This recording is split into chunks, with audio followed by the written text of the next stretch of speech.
Estamos cada vez pior nos nossos serviços de polícia, bombeiros, emergência médica? Porque aquilo que é preciso fazer é realmente refundar o INEM. Como é que em situações de emergência não existem os protocolos? O protocolo existe, existe é com falhas. Porquê é que não é um sistema centralizado só? Isto acontece com a mais alta personalidade do Estado português, imaginem com o comum dos Ou mortais. seja, isso é o desenrasca português para arranjar ambulâncias onde der.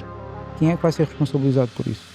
Provavelmente o CODU diz, eu não consigo atuar porque o meu software não serve. Em Portugal isto não existe. Se houver uma catástrofe em Portugal em que seja necessário mobilizar muitos meios, o que é que vai acontecer? Em cima do joelho à boa moda portuguesa.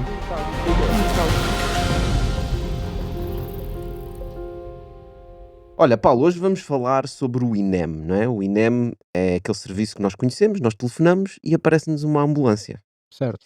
Mas antes, se calhar, de falarmos de como funciona ou de como não funciona, não é? Que vamos desconstruir aqui, eu gostava de perceber um bocadinho melhor exatamente como é que funciona por trás, não é? Portanto, nós agarramos no telefone, telefonamos para o 112 e o Certo. que é que acontece?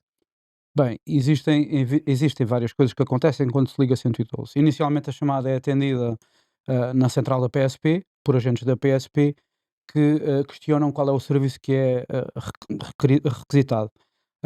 Se for o caso de ser uma chamada que seja necessário ambulância, eles passam então para os CODU, para os Centros de Orientação de Entes Urgentes, onde estas chamadas depois são triadas por um técnico e depois se procede ao despacho e ao envio de meios consoante aquilo que é o resultado da Mas triagem. então, quando estás a Mas dizer que vai para a espera. polícia, isso é o quê? É um call center da polícia? É É uma isso. espécie de um call center, sim. Mas é centralizado. É centralizado, é em Lisboa. Mesmo se ligar seja de uma terrinha. Ah, não, preferencialmente o que acontece é que existe mais do que um centro. E se você estiver no norte de Portugal, irá para o comando metropolitano do Porto, se não estou em erro.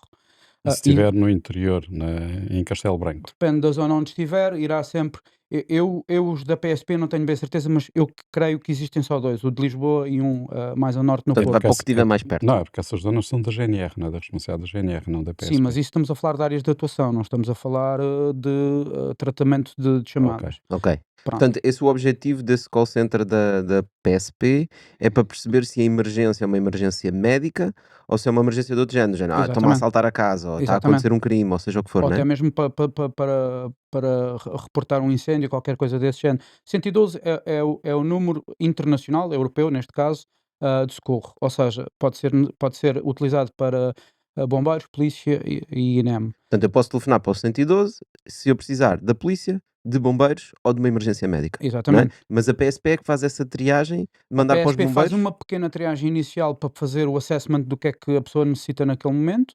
Se for uma situação de polícia, eles próprios tratam logo ali naquela central, já não é necessário passar. Poderá ser eventualmente necessário passar à esquadra local, mas habitualmente é tratado logo naquela zona. Mas se for uma situação de emergência médica, eles aí passam para os CODU. Mas já Ok. agora uma dúvida. Sim, Passar para a esquadra local o assunto ou passa a chamada?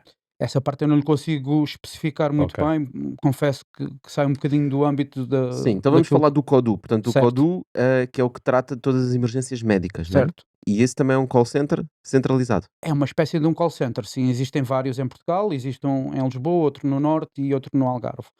E penso que existe um em Coimbra. Ah, já existiram 3, existiram 4. Há sempre aqui. Houve uma altura que, por exemplo, o Código do Algarve só fazia despacho de meios, não fazia triagem das chamadas. As chamadas eram triadas em Lisboa. Mas o que acontece muitas vezes é que, imaginando, por exemplo, como quando foi na greve dos técnicos de emergência pré-hospitalar, em que houve uma grande adesão a esta greve e, por exemplo, Lisboa teve, durante a maior parte do dia, a operar com menos de 10 operadores, quando na realidade o número mínimo deveria ser cerca de 20 operadores. E boa parte do dia eles estiveram com 4, 6 operadores. O que é que acontece? Estando todos os operadores ocupados, a chamada faz, à falta de melhor termo, um rebound para, por exemplo, para o Código do Norte. Vai para o Código do Norte, já não é atendido. Imaginando que você, por exemplo, fazia uma chamada aqui em Lisboa, se todos os técnicos disponíveis em Lisboa estivessem ocupados, essa chamada iria eventualmente ser atendida ou em Coimbra, ou então no Porto, ou até mesmo em no Código do Algarve. Isto aqui pode colocar Mas, aqui mas algumas esses, questões. esses técnicos em Coimbra, no Algarve ou no Porto estão capazes de Sim, encaminhar sim, sim, sim. como A outro qualquer. formação é transversal e Ok. todos eles atuam Sabem o da que fazer mesma de acordo com a forma. localização da pessoa, etc. É assim, há aqui depois uma outra questão que tem a ver com os protocolos de triagem que estão em uso hoje em dia, que estão desadequadíssimos, desatualizados, não servem o propósito há muitos anos. Nós temos vindo a alertar para essa situação há imenso tempo. Podes In explicar melhor o que é isso? Basicamente são as perguntas que os técnicos fazem ao contactante para, definir o tipo de resposta que é dada àquela emergência, porque imaginando, por exemplo, uma situação de infarto agudo do miocárdio, que é uma emergência grave, tem que ter um tipo de resposta diferenciado e mais rápido do que uma pessoa que, por exemplo, caiu nas escadas e magoou uma perna. Sim, escusa estar a fazer perguntas que não são Ora, nem muito mais, há importantes. perguntas Ok. que são mais adequadas a situações cardíacas, que não são tão adequadas a uma situação de uma queda. E ainda assim, este sistema que temos em utilização em Portugal, está demasiadamente baseado na experiência de cada operacional. Ou seja, não há uma validação científica. Este sistema de triagem não está de uma forma estruturado que evite ou tente minimizar ao máximo o erro humano. Qual é que é o impacto disso no serviço? Ou seja, O impacto cada disso é operador vai fazer da sua forma, logo a qualidade do serviço vai ser diferente? exatamente. E depois não só, e ainda acontece o facto de, hoje em dia, envia-se ambulância a quase tudo, independentemente daquilo que seja. Mas quem é que faz a avaliação desse serviço? É o técnico. Não, não, não, A não. avaliação quê? Da forma como o serviço Foi prestado. deveria de ser o INEM, digo eu. Mas faz? Não. Não, mas isso já estás a entrar nos problemas, isso é um dos problemas, né? Ah, Portanto, o CODU identifica qual é que é o problema e depois O vai grau faz de o gravidade e depois despacha consoante aquilo que obteve, das respostas que fez ao mas quando tu contactante. disseste que eles procedem de acordo com a sua experiência, o que é que isso quer dizer? Não há um procedimento igual para todos? Não, porque o sistema de triagem que o Codus tem em utilização hoje em dia, permite que o operador, ah, vá à procura da resposta que quer para gerar um envio de ambulância. O operador, se não se sentir seguro, se sentir que há ali qualquer coisa que lhe está a escapar e quer lá enviar a ambulância só para ter a certeza, ele consegue adulterar o sistema. Hum, Enquanto que num sistema devidamente, cientificamente comprovado e com capacitação jurídica e tudo mais, isto não acontece, porque existe um script que o operador tem que ler e seguir na íntegra, não pode haver um desvio, e o outcome dessa triagem é que determina então o grau de resposta. Queres tu dizer que ele pode adulterar para enviar a ambulância, mas também pode adulterar para não Para não enviar enviar. a ambulância? Mas a segunda opção raramente acontece, porque Porque há o fator cagaço. há o fator medo, sim, há o fator Uhum. medo, inclusive,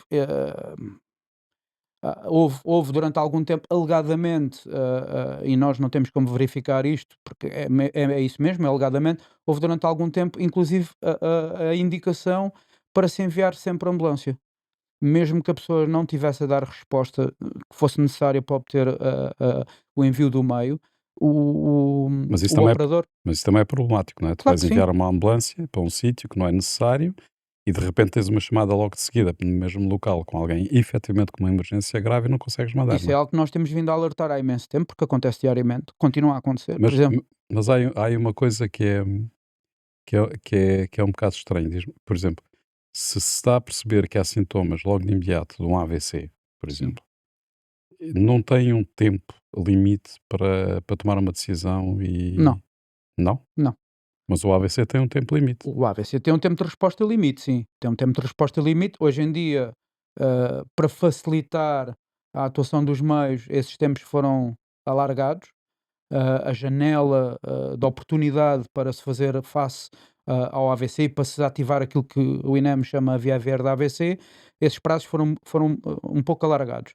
No entanto, Mas existe esse alargamento de prazos é compatível em termos biológicos com o AVC? depende das situações. Ok. Depende das situações. Existem situações que sim, que são, mas é assim, e eu pessoalmente, isto é uma crença pessoal, baseado em imensa literatura, que vou consultando ao longo da minha carreira, eu acho que nós não podemos, regredir em termos de tempo de resposta. Eu ainda sou um bocado old school na medida em que, mais vale colocar todos os meios lá e mais alguns e depois eles acabarem por não fazer falta e a gente rapidamente os retirar, do que enviar um meio e depois ter que estar a enviar outro e depois outro e depois outro.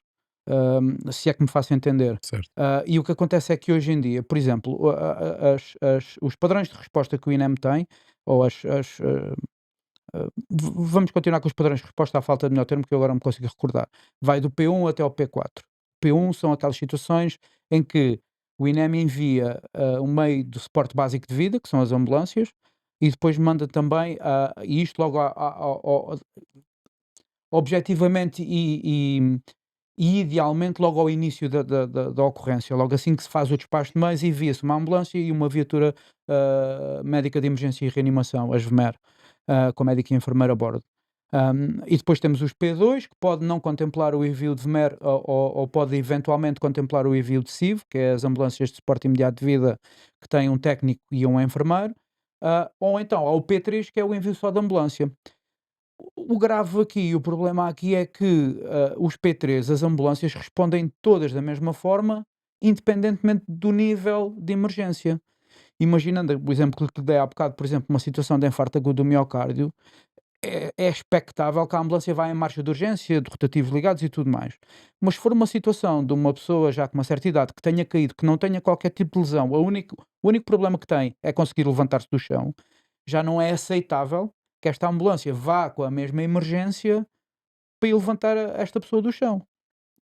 Portanto, o CODU e o sistema de triagem do CODU hoje em dia não me permite fazer esta Mas a distinção. ambulância está a ir, sabe para o que é que vai. Sabe para o que é que vai? Então, se as pessoas que vão conduzir a ambulância não precisam de ir em marcha tão emergente se sabem qual é que é a emergência. O problema que se coloca aqui, e isso que acabou de dizer faz todo sentido, o problema que se coloca aqui é que, hum, para já as pessoas não são educadas, não são ensinadas a fazer essa distinção. Não, tanto os bombeiros como a Cruz Vermelha, os próprios técnicos do INEM, ninguém lhes diz que essas respostas devem ser feitas dessa forma. E depois existe aqui o outro problema, que é o reverso da medalha, que é, se a ambulância está ocupada a fazer aquele serviço, quanto mais depressa se despachar, mais depressa fica livre para uma emergência verdadeira. E é isto que muitas das vezes pesa na cabeça dos operacionais quando se deslocam para estas situações. É que eles sabem que têm que ficar despachados o mais rapidamente possível para estar disponíveis para uma emergência a sério. Estás a dizer, isso é uma preocupação pessoal das pessoas que estão nas ambulâncias. Sim, Mas sim. quem gera as Mas faz ambulâncias e sentido, para não onde é? é que elas vão Não é tem o essa CODU. preocupação. Mas Sim, é o CODU. sim. O Sistema Integrado de Emergência Médica, ou o CIEM, que é como é conhecido todo este sistema que alberga bombeiros, Cruz Vermelha, Proteção Civil e tudo mais, todos os intervenientes do CIEM são geridos no dia a dia e a todos os momentos pelo SCODU, no que diz respeito ao Sistema Integrado de Emergência Médica. Obviamente o SCODU é que tem que fazer essa gestão, mas o que acontece aqui, e não querendo estar a entrar já na parte dos problemas, é que o SCODU muitas das vezes não tem capacidade de saber onde é que estão os meios em todos os momentos. Por exemplo, aqui na Margem Sul temos um grave problema. Eu sei Eu sou da Margem Sul, que é sim. da Margem Sul, eu também sou da Margem Aliás, Sul. somos todos. Somos todos a Margem Sul. Tem um grave problema que é, em boas partes do dia, o CODU corre todas as corporações de bombeiros do distrito de Setúbal à procura de uma ambulância e não consegue encontrar. Mas porquê é que não há uma localização nas ambulâncias? Não há uma localização das ambulâncias que Não, são. podia ter um GPS, a ambulância, têm. e saber-se exatamente onde é que está a ambulância. As ambulâncias que estão dentro, ao abrigo do protocolo com o INEM, chamadas PEM, os postos de emergência médica, têm um rádio Ciresp e através do rádio Ciresp o CODU consegue saber a localização. Não lhe consigo responder se está a funcionar a 100%, se não, eu tenho as minhas dúvidas. Mas consegue saber dessas viaturas. O problema é que essas viaturas, a maior parte do dia, estão ocupadas Ocupadas a fazer outros a serviços. fazer outros serviços. Mas Ora, quem é que os espera. mandou para esses serviços? Não foi o Espera aí. Foi CODU? o próprio CODU. Ah, ok. Pronto, só que o que acontece é que, imaginando, por exemplo, Montijo enviou a ambulância INEM para uma ocorrência, mas tem uma ambulância que nós chamamos habitualmente de reserva, que não é uma reserva, é uma segunda ambulância disponível para o CIEM, que é equipada e é mantida pelo Corpo de Bombeiros, disponível para o CODU. E o CODU liga e pede mais uma ambulância ao Montijo para uma ocorrência no Montijo. E o Montijo envia esta segunda ambulância. Mas se cai uma terceira ocorrência, isto ocorre inúmeras vezes, o Montijo esgotou a sua capacidade de resposta e então tem que ir ao concelho vizinho, que será Alcochete, Pinhal Novo, Moita e por aí fora.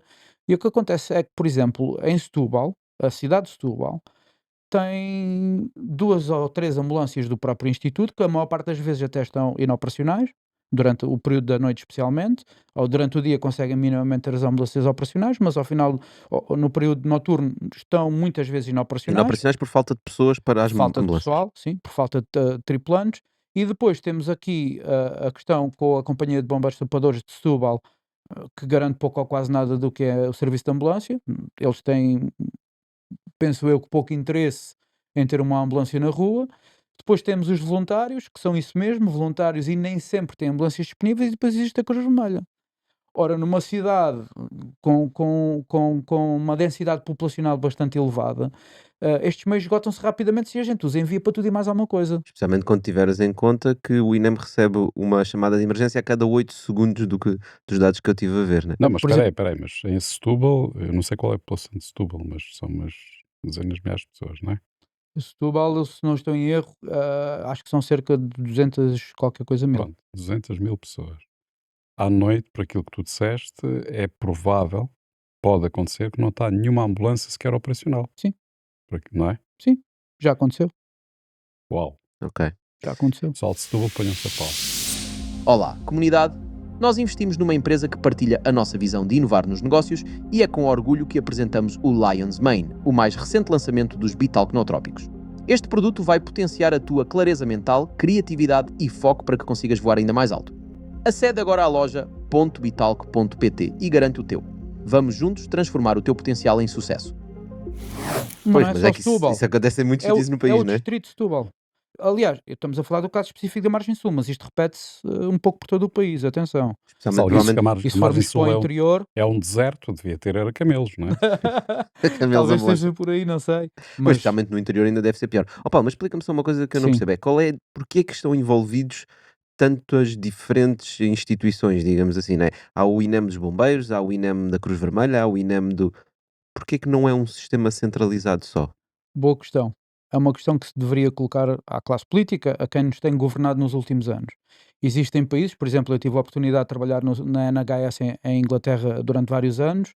Fui NHS, que é o Serviço Nacional de Saúde ao Serviço inglês. Nacional de Saúde, mas na vertente do serviço de ambulâncias fui Emergency Medical Dispatcher e mentor, ou seja, treinei outras pessoas e depois, pouco antes de me vir embora, de regressar a Portugal, era Dispatch Officer, ou seja, só fazia despacho e envio de meios. Em que a NHS Que em Portugal seria incolocável. continua a ser TEPs, porque não, lá está, aqui em Portugal o TEP, fala-se muito no TEP, mas há aqui uma coisa que é Eu não extremamente sei o que importante, é o O que TEP. é o TEP? é o técnico de emergência pré-hospitalar, Ok. que existe único e exclusivamente no seio do Instituto. E este grupo de pessoas representa apenas 10% daquilo que é a resposta no pré-hospitalar em Portugal. Mas isso é pouco? É pouquíssimo. E é nos grandes centros urbanos que eles estão localizados. Lisboa, Porto, Coimbra, Setúbal Por exemplo, e em Inglaterra, qual é a porcentagem? é nacional. Em Inglaterra, a NHS garante a 100% o serviço de ambulâncias. E quando a NHS não consegue, contrata privado. E de quem são as ambulâncias? As do Instituto são do próprio Instituto. Ou seja, E depois existem as dos protocolos com os bombeiros e com a Cruz Vermelha, que nascem de protocolos celebrados entre as entidades e que são adquiridas pelo próprio Corpo de Bombeiros ou pela própria delegação da Cruz Vermelha com o apoio do INEM. Enquanto que na Inglaterra A Inglaterra é da exclusividade da é NHS. tudo do Serviço Nacional de Saúde inglês, digamos assim. Exatamente, exatamente. Ou seja, isso é o desenrasca português para arranjar ambulâncias onde der. Nem mais. mas é exatamente isso ou tem a ver com o sistema de financiamento dos bombeiros? Ou seja, as ambulâncias são uma grande receita para os bombeiros voluntários. Uh, Vejamos as coisas de outra forma. Hoje em dia, a grande parte da receita dos corpos de bombeiros voluntários norte a sul do país é o serviço de transporte de doentes, seja ele emergente ou não. Ok. É a grande receita. Não, os fogos não dá dinheiro. O combate a incêndios, aquilo que é a missão primordial dos bombeiros, não dá dinheiro a ganhar. Os Sim, porque bombeiros não têm como se financiar, que é aqui que está o problema. aliás, mesmo as recolhas de fundos que existem por esse país fora, normalmente é para comprar uma ambulância aos Exatamente. bombeiros. Não é para Não comprar é Exatamente. para um carro de incêndio. de incêndios. Porque quer queiramos, quer não, infelizmente as associações humanitárias de bombeiros, que são quem detém os corpos de bombeiros, não têm outra forma de se financiar, a não ser que exista um apoio da autarquia, porque os apoios do Estado tardam e são muito fracos. Não são substanciais para aquilo que é o serviço de bombeiros. Se um corpo de bombeiros hoje em dia estiver, por exemplo, à espera dos apoios do Estado para pagar ordenados às pessoas que lá têm e para pagar a manutenção das viaturas, fecha as portas muito rapidamente. Ó Paulo, mas tu estavas a comparar com o serviço inglês, com a Sim, NHS.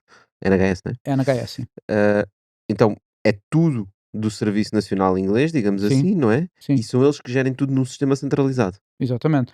Eles têm aquilo que, no nosso entender, deveria de ser o papel do INEM. Tem a Organização Nacional do Serviço de Ambulâncias, que eu vou falar o termo em inglês, que é NHS Ambulance Service, pronto. E que, imaginando que seria, isto é o topo da pirâmide, e eles emanam as diretrizes para os restantes serviços de ambulância. E depois temos, eles estão descentralizados nesse sentido, que é, por exemplo, eu trabalhei na East Midlands Ambulance Service, que é ali na zona de Manchester, Nottingham, e o que é que acontece? Em Portugal nós temos as delegações, temos a delegação regional de Lisboa e Val do Tejo, temos a delegação norte, a delegação sul e tudo mais do INEM. E no Reino Unido o que acontece é que eles descentralizaram desta forma. E eles fazem assim. Imagina, por exemplo, e para dar um caso mais fácil de compreender, o London Ambulance Service, que é o serviço da capital de Inglaterra. Eles têm um budget específico. O Serviço Nacional de Ambulâncias diz-lhes a eles: o vosso budget é deste. Só que depois existe aqui um problema que é. Independentemente do número de utentes ou de ocorrências. Não, consoante, Consoante. é assim, há uma métrica que é feita, que em Portugal ninguém faz. Há uma métrica que é feita que diz que, por exemplo, Londres tem uma densidade populacional de X e para fazer face ao número de pessoas que vivem em Londres, precisamos Y. Y ambulâncias e precisamos X paramédicos e precisamos W técnicos. Faz todo sentido, não é? Faz todo sentido e é assim que as coisas têm que ser feitas, não como a gente faz aqui ad hoc em Portugal, em cima do joelho à boa moda portuguesa. Ahm, E então o que é que eles fazem? É dado o budget consoante isto. E depois existe um CEO dentro do serviço de ambulâncias de Londres que gera isto e que depois tem targets muito bem definidos de tempos de resposta, por exemplo. Em Portugal isto não existe. Por exemplo, situações de risco imediato de vida, paragens cardiorrespiratórias, choques anafiláticos graves, por exemplo, uma picada da vespa asiática, em que a pessoa tenha uma reação alérgica grave. Isto é time critical. Se a ambulância não Certo. estiver lá em menos de 7 minutos, que é aquilo que está padronizado, esta pessoa corre o risco de morrer a qualquer momento. E aquilo que é dito é que tudo o que são C1s, categorias 1, temos que ter um MEI, independentemente seja de qual for o MEI, mas temos que ter um MEI em menos de 7 minutos no local. A partir do momento que este tempo é ultrapassado, no budget do ano seguinte, levam uma multa. Hum. Uma Ou multa, mas seja, isso não piora a coisa? Ficam com menos meios? por Ou o isso CEO é que leva na não, cabeça, né? leva o serviço em si, o London Ambulance Service, no seu budget, imaginando, por exemplo, era 1 bilhão de libras para o ano 2025. E no final do ano eles falharam com os targets, sei lá, em 10%. No ano seguinte vão levar um corte de 10% no budget deles. Pois como é que eles vão prestar o serviço? Que é isso que o Tó está a dizer. Como é que eles continuam a prestar da mesma forma? Têm é que fazer um esforço este ano para que não levem um corte. Pois, porque no fundo, como existe uma cara que é responsável por tudo isso, existe responsabilização dessa Ora, pessoa. nem mais. Uhum. Porque aqui, por exemplo, com todos estes casos dos últimos 2, 3 anos, quantas vezes é que viram o presidente do INEM, fosse ele qual fosse, vir à comunicação social prestar declarações? Que seria o equivalente ao CEO que estavas a falar. Zero. Não, só ouvimos quando eles se demitem. Zero. Porque na verdade também não está sob o controle dele, como tu disseste, apenas 10%. O resto das ambulâncias, ele vai dizer: Mas nós não temos ambulâncias porque os bombeiros ali não Está a têm dizer que ambulância. ele não tem poder, não é? Não Não tem tem poder poder. real. isso é uma parte do problema. A outra parte é que também não é bem assim. O responsável pelo Sistema Integrado de Emergência Médica é o INEM. Logo, o responsável pelo Sistema Integrado de Emergência Médica, em última análise, é o presidente do INEM. Sim, mas nós tivemos já situações em que o presidente do INEM se demitiu depois de tomar posse, não é? Sim. Foi porquê? Porque se percebeu que não tinha meios para Está levar a a sua falar missão à frente. Estava a tentar recordar-me do nome do senhor, Pois mas eu também não não. me recordo o nome, mas A lembro-me da pessoa que foi atitude. nomeada antes do Dr. Sérgio Dias Janeiro e que teve lá, quer dizer, ele nem chegou a tomar posse, mas que Certo? teve ali um período de uma semana e depois no final de uma semana, Provavelmente percebeu-se que não tinha meios. alegadamente aquilo que aconteceu, alegadamente, foi que ele fez uma série de exigências à senhora ministra e a senhora ministra disse que não lhe atendia às exigências e ele desistiu de. Estamos a falar de exigências de meios. Não faço Não ideia. sabemos. Ok. Não, Ok, então não vamos lá ver. Isto nunca foi tornado Qual é público. que é o nosso problema? É a forma como o sistema está organizado? Porquê que nós não copiamos o sistema inglês? Não é? Copiamos tanta coisa de Inglaterra? Boa pergunta. Eu estou farto de colocar essa pergunta e ninguém me consegue responder porque Não, era mas tão nós simples já quanto isso. identificámos um problema, que é os bombeiros nesse caso. Como é que os ingleses resolvem problemas dos bombeiros? Financiamento dos bombeiros. Mais uma vez é estatal. É estatal. É tudo estatal. Mas O as Estado assume ambulâncias o custo. em Inglaterra não são dos bombeiros. São do Os, Serviço os bo- Nacional de Ambulâncias. os bombeiros também têm ambulâncias Também tem. É o próprias, tal de descentralização, não é? Que estavas a próprias, falar. que lhes pertencem a eles e que saem para acompanhamento do material deles. Imaginando, por exemplo, um fogo urbano. Eles fazem sair um veículo de combate a incêndios e uma ambulância própria, que pode servir para o pessoal deles ou então para o socorro à população. Mas para além dessa resposta, o próprio serviço de ambulâncias desloca meios próprios para este incêndio também. Porque há esta articulação, há esta coordenação, que é aquilo que em Portugal não existe. Isto é um problema de sistemas? É um problema de sistemas, claramente. Aliás, na década de 80, logo no início da década de 80, quando da formação do INEM, o Dr. Rocha da Silva, que foi o saudoso presidente do INEM, uma pessoa com uma visão do futuro excelente, foi, juntamente com uma delegação daqui a Dallas, estudar como é que funcionavam os serviços médicos de emergência em Dallas. Formou-se lá os primeiros técnicos de emergência médica portugueses, os primeiros paramédicos portugueses, que ainda, alguns deles ainda estão entre nós, mas não são reconhecidos enquanto paramédicos, porque não existe essa classe em Portugal. Ahm, e eles vieram com a vontade de implementar este sistema em Portugal, que é aquilo que faz sentido, porque é um sistema que está espalhado ao redor do mundo inteiro. Espera, mas falaste de Dallas nos Estados Unidos? Porque Exatamente. Dallas é um exemplo.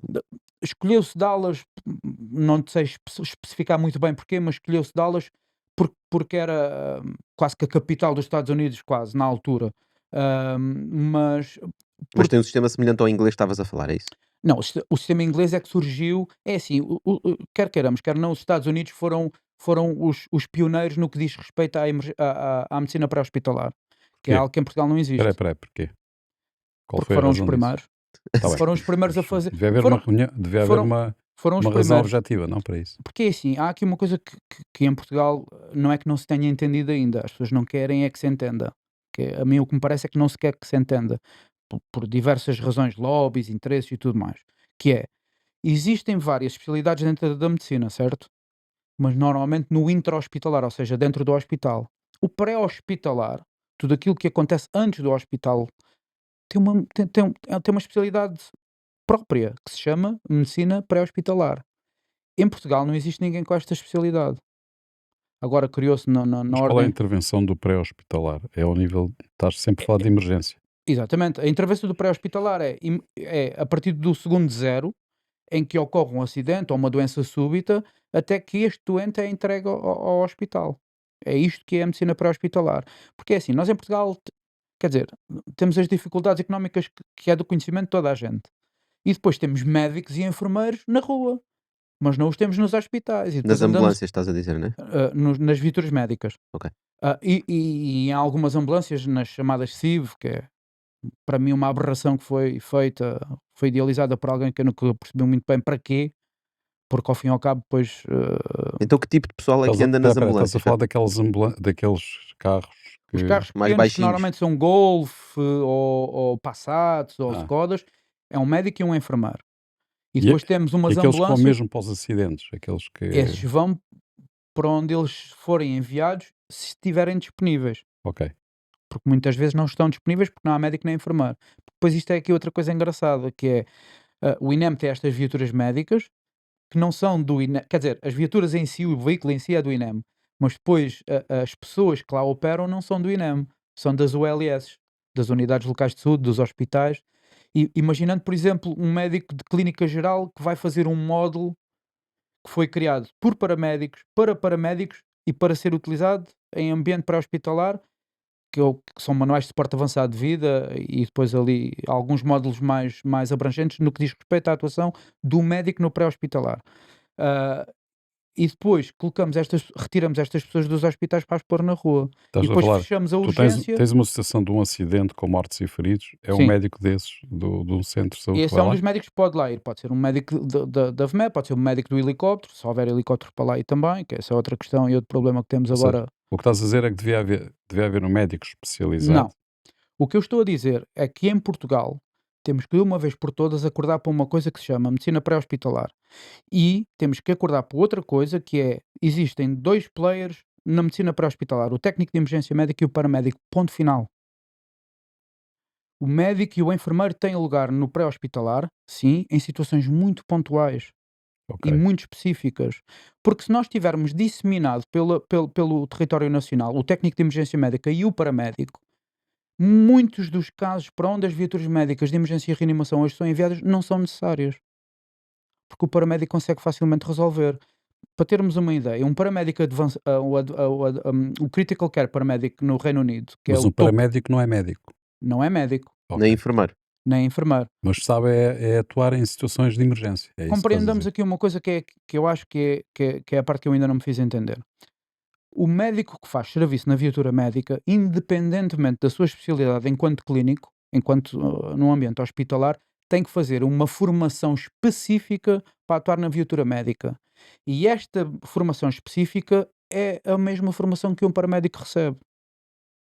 Ou seja, nós estamos a pagar 3 ou 4 vezes mais a uma pessoa para fazer a função de Que um, outra pessoa que um paramédico podia fazer. exatamente. Porque, repara, o que estás a dizer é o facto de um médico estar nessa situação de emergência não acrescenta valor. Não traz valor acrescentado. Porque ele tem as limitações, está completamente limitado em termos de Ora nem meios, mais, não tem meios de diagnóstico. ora nem No mais. fundo, ele tem que ocorrer a uma situação absolutamente emergente, só que é emergência A, B ou C, não é? Exatamente. Aquilo que acabou de dizer é uma leitura, não sei qual é o conhecimento e o background que tem da área clínica e tudo mais. Zero. Pronto, como leigo, é a leitura que qualquer uma das pessoas que é responsável pela emergência médica em Portugal já deveria ter feito. Que é, o que é que o clínico, Ainda o que é vou que o para o médico INEM. acrescenta, o que é que acrescenta numa viatura médica para além daquilo que é a atuação de um paramédico, por exemplo? Zero. Porque existem meios de complementares de diagnóstico que não podem ser. Eu não consigo trazer uma máquina de taco do hospital para o pré-hospitalar, Claro. Claro. por exemplo. Tanto que não faz sentido Tu fazer tens isso é que num assegurar, pré-hospitalar, não é? Isso é a seguir ao pré. Ora, nem tu mais. tens é que assegurar todos Os cuidados os cuidados necessários, necessários para que a pessoa possa chegar ao hospital e ter o cuidado médico necessário, não é? aquilo que é suposto ser feito no pré-hospitalar, e é uma das leis base quase, é que o doente tem que chegar ao hospital nas mesmas condições, no mínimo, ou melhor, do que aquilo que foi encontrado inicialmente pela equipa. E isto não acontece. Porque eu enquanto TAS no meu corpo de bombeiros, por exemplo, pouco mais posso dar do que oxigênio a um doente. Uma situação de choque anafilático, como falei há bocado, existe um instrumento que se chama EpiPen, que é uma canetinha de epinefrina que é dada mesmo por cima das calças, qualquer pessoa pode dar. Eu não estou autorizado a usá-la. Tu quem? Eu, Paulo Passo, TAS dos bombeiros. Ok. Não estou autorizado a Só um usar. médico. Não. A assistente social, não é assistente social, aquilo agora tem outro nome, mas as antigas contínuas, passa a redundância das escolas. Em algumas escolas hoje em dia têm formação, que não é formação nenhuma, chamar aquilo formação é quase ridículo, para utilizar essa caneta. Aquilo Mas Eu é. chego a uma escola, uma criança que foi picada por uma vespa e está a fazer uma reação alérgica grave. A senhora está lá aflita, não sabe usar aquilo, e vem ter comigo e diz-me assim: tenho aqui isto, mas não sei usar. Eu não posso usar. Ela pode, mas eu não posso. Tens de pegar na mão dela e Mas porquê? Basicamente. Porque a é lei em ridículo. Portugal não me permite. Porque o acesso a isso foi-me vedado. É assim, a minha formação inicial enquanto tripulante de ambulância é de 1997. Foi a primeira vez que fiz o curso do INEM. E ainda na base e na doutrina daquilo que era o tal técnico de emergência médica que veio dos Estados Unidos na década de 80. E eu aprendi tudo isso. Nós tínhamos, por exemplo, um módulo que era o módulo de apoio ao suporte avançado de vida, onde aprendíamos a puncionar veias, a diluir fármacos, a preparar drogas e tudo mais. E eu, durante muitos anos na rua, fiz muitas destas coisas.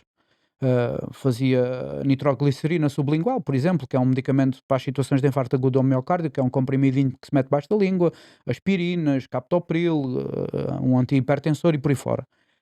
E em 2004, algum iluminado entendeu que deveria retirar este equipamento das ambulâncias, por ocasião do Euro 2004. Porque o INEM, na altura, decidiu assegurar a cobertura de emergência médica a este evento. E, na minha opinião, até de alguma medida bem.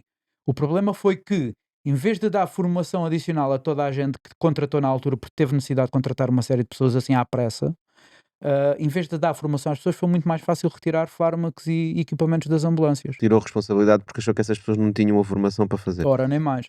E o que é que acontece? Acontece que, em vez de avançarmos, em vez de evoluirmos, regredimos nesse aspecto E em depois, quando 2004. acabou o 2020, o Euro Manteve-se. 2024, manteve-se. Isso foi semelhante ao que aconteceu também na pandemia, não é? Na pandemia Exatamente. também foram tomadas uma série de decisões, depois acabou a pandemia e as decisões mantiveram-se. Exatamente. Falando na questão da pandemia, vou dar aqui um exemplo só para que se consiga às vezes entender e eu tenho esperança que se consiga perceber, é que, por exemplo, na altura da pandemia, se lembram, na segunda vaga da pandemia, isto foi bastante noticiado, as ambulâncias que estavam à porta de Santa Maria, algumas 40 e tal ambulâncias com doentes lá dentro, à espera de vez para entrar. Uhum. Um problema que o INEM criou. E quem é que resolveu o problema numa manobra de charme? O INEM. Montou lá um hospital de campanha, foi para lá médicos e não sei o quê, e chegou-se à conclusão que pá, 70 ou 80% daquelas pessoas estavam bem era no centro de saúde ou até mesmo em casa. Não precisavam de alistar. E ninguém pensou, então, mas quer dizer, isto é um problema que o INEM criou. E agora vem aqui com esta manobra de charme resolver o problema e fica tudo bem. O INEM, estás a dizer que criou esse problema porque foi buscar pessoas em ambulâncias que não precisava de trazer para ali. Lá está, porque o CODU referenciou aquelas pessoas ao Hospital de Santa Maria, porque na altura tinha que se fazer a passagem de dados clínicos obtidos pela equipa para o CODU depois decidir qual era o hospital para onde se transportava a pessoa, que naquele caso foi aquele excesso de gente que foi parar a Santa Maria, e que depois o próprio INEM é que lá foi resolver o problema. Mas há aqui uma questão mais grave, que era aquilo que eu queria abordar, Mas que é, tiraram-se conclusões disso? Isso foi Não. analisado? Vou tirar Diga-me uma por coisa muito Errar é honestamente, humano, não é? Portanto, e até nas startups dizemos diga-me uma é coisa preciso muito, errar e errar depressa, mas uma depois é preciso questão, tirar uma questão que lhe ensinamentos. coloco assim, já coloquei a várias pessoas com quem tenho falado ao longo destes tempos, políticos e tudo mais, que é, das situações graves que ocorreram em Portugal, por exemplo, Pedrógão e tudo mais, quais são as conclusões palpáveis que foram retiradas e ações que se tomaram para mitigar problemas entretanto encontrados? Mas para todas essas situações houve comissões de inquérito. Claro que sim. O problema é que depois não se colocam em prática ações para mitigar que o problema volte a acontecer. Mas aí isso tem a ver com outra coisa, penso eu, que é, normalmente as comissões de inquérito que são feitas para apurar responsabilidades ou para retirar responsabilidades. Nunca são feitas para melhorar os processos. Ou Exatamente. seja, o que está em causa é sempre sacudir a água do capote ou Exatamente. culpar alguém. Exatamente. Nunca naquele sentido de o que é que nós vamos aprender com isto? Como Exatamente. é que podemos fazer melhor da próxima vez? Esse é que é o problema, não é? Esse é um dos problemas. Por exemplo, no início da década de 2010, em Inglaterra, os ingleses perceberam que alguma coisa estava a funcionar mal com o serviço de ambulância deles. E então fizeram um estudo larguíssimo e em 2011, a partir de 2011, colocaram em prática aquilo que eles chamam AQIs, que é Ambulance Quality Index, que são métricas que foram elaboradas para servir, para servir de auditoria da forma como o sistema está a funcionar. Mas não só da forma como o sistema funciona, mas também para permitir corrigir eventuais erros que o sistema cometa. Ou seja, a gente temos o caso, por exemplo, da senhora, não sei se recordam, que morreu na altura do apagão por causa da máquina que ficou sem bateria. Uma máquina de suporte básico de vida que era essencial, um ventilador que era essencial para manter aquela senhora viva. Quem é que vai ser responsabilizado por isso? Como é que se consegue medir a métrica de quem é que errou nesta questão? Tem que haver aqui uma métrica que tem que dizer assim: quem é que forneceu o aparelho? Por exemplo, foi o OLS, do local de residência dessa senhora. Quando a OLS forneceu, disse à senhora quais seriam os sistemas de redundância em caso de falha elétrica. Preparou a senhora, deu-lhe formação, a senhora e os familiares, deu-lhe formação como é que mitigaria o problema se houvesse um corte de corrente elétrica. É uma pergunta. Quem carregou a bateria? Exatamente. São estas questões que em Portugal não se colocam. Mas voltando ao exemplo de Santa Maria.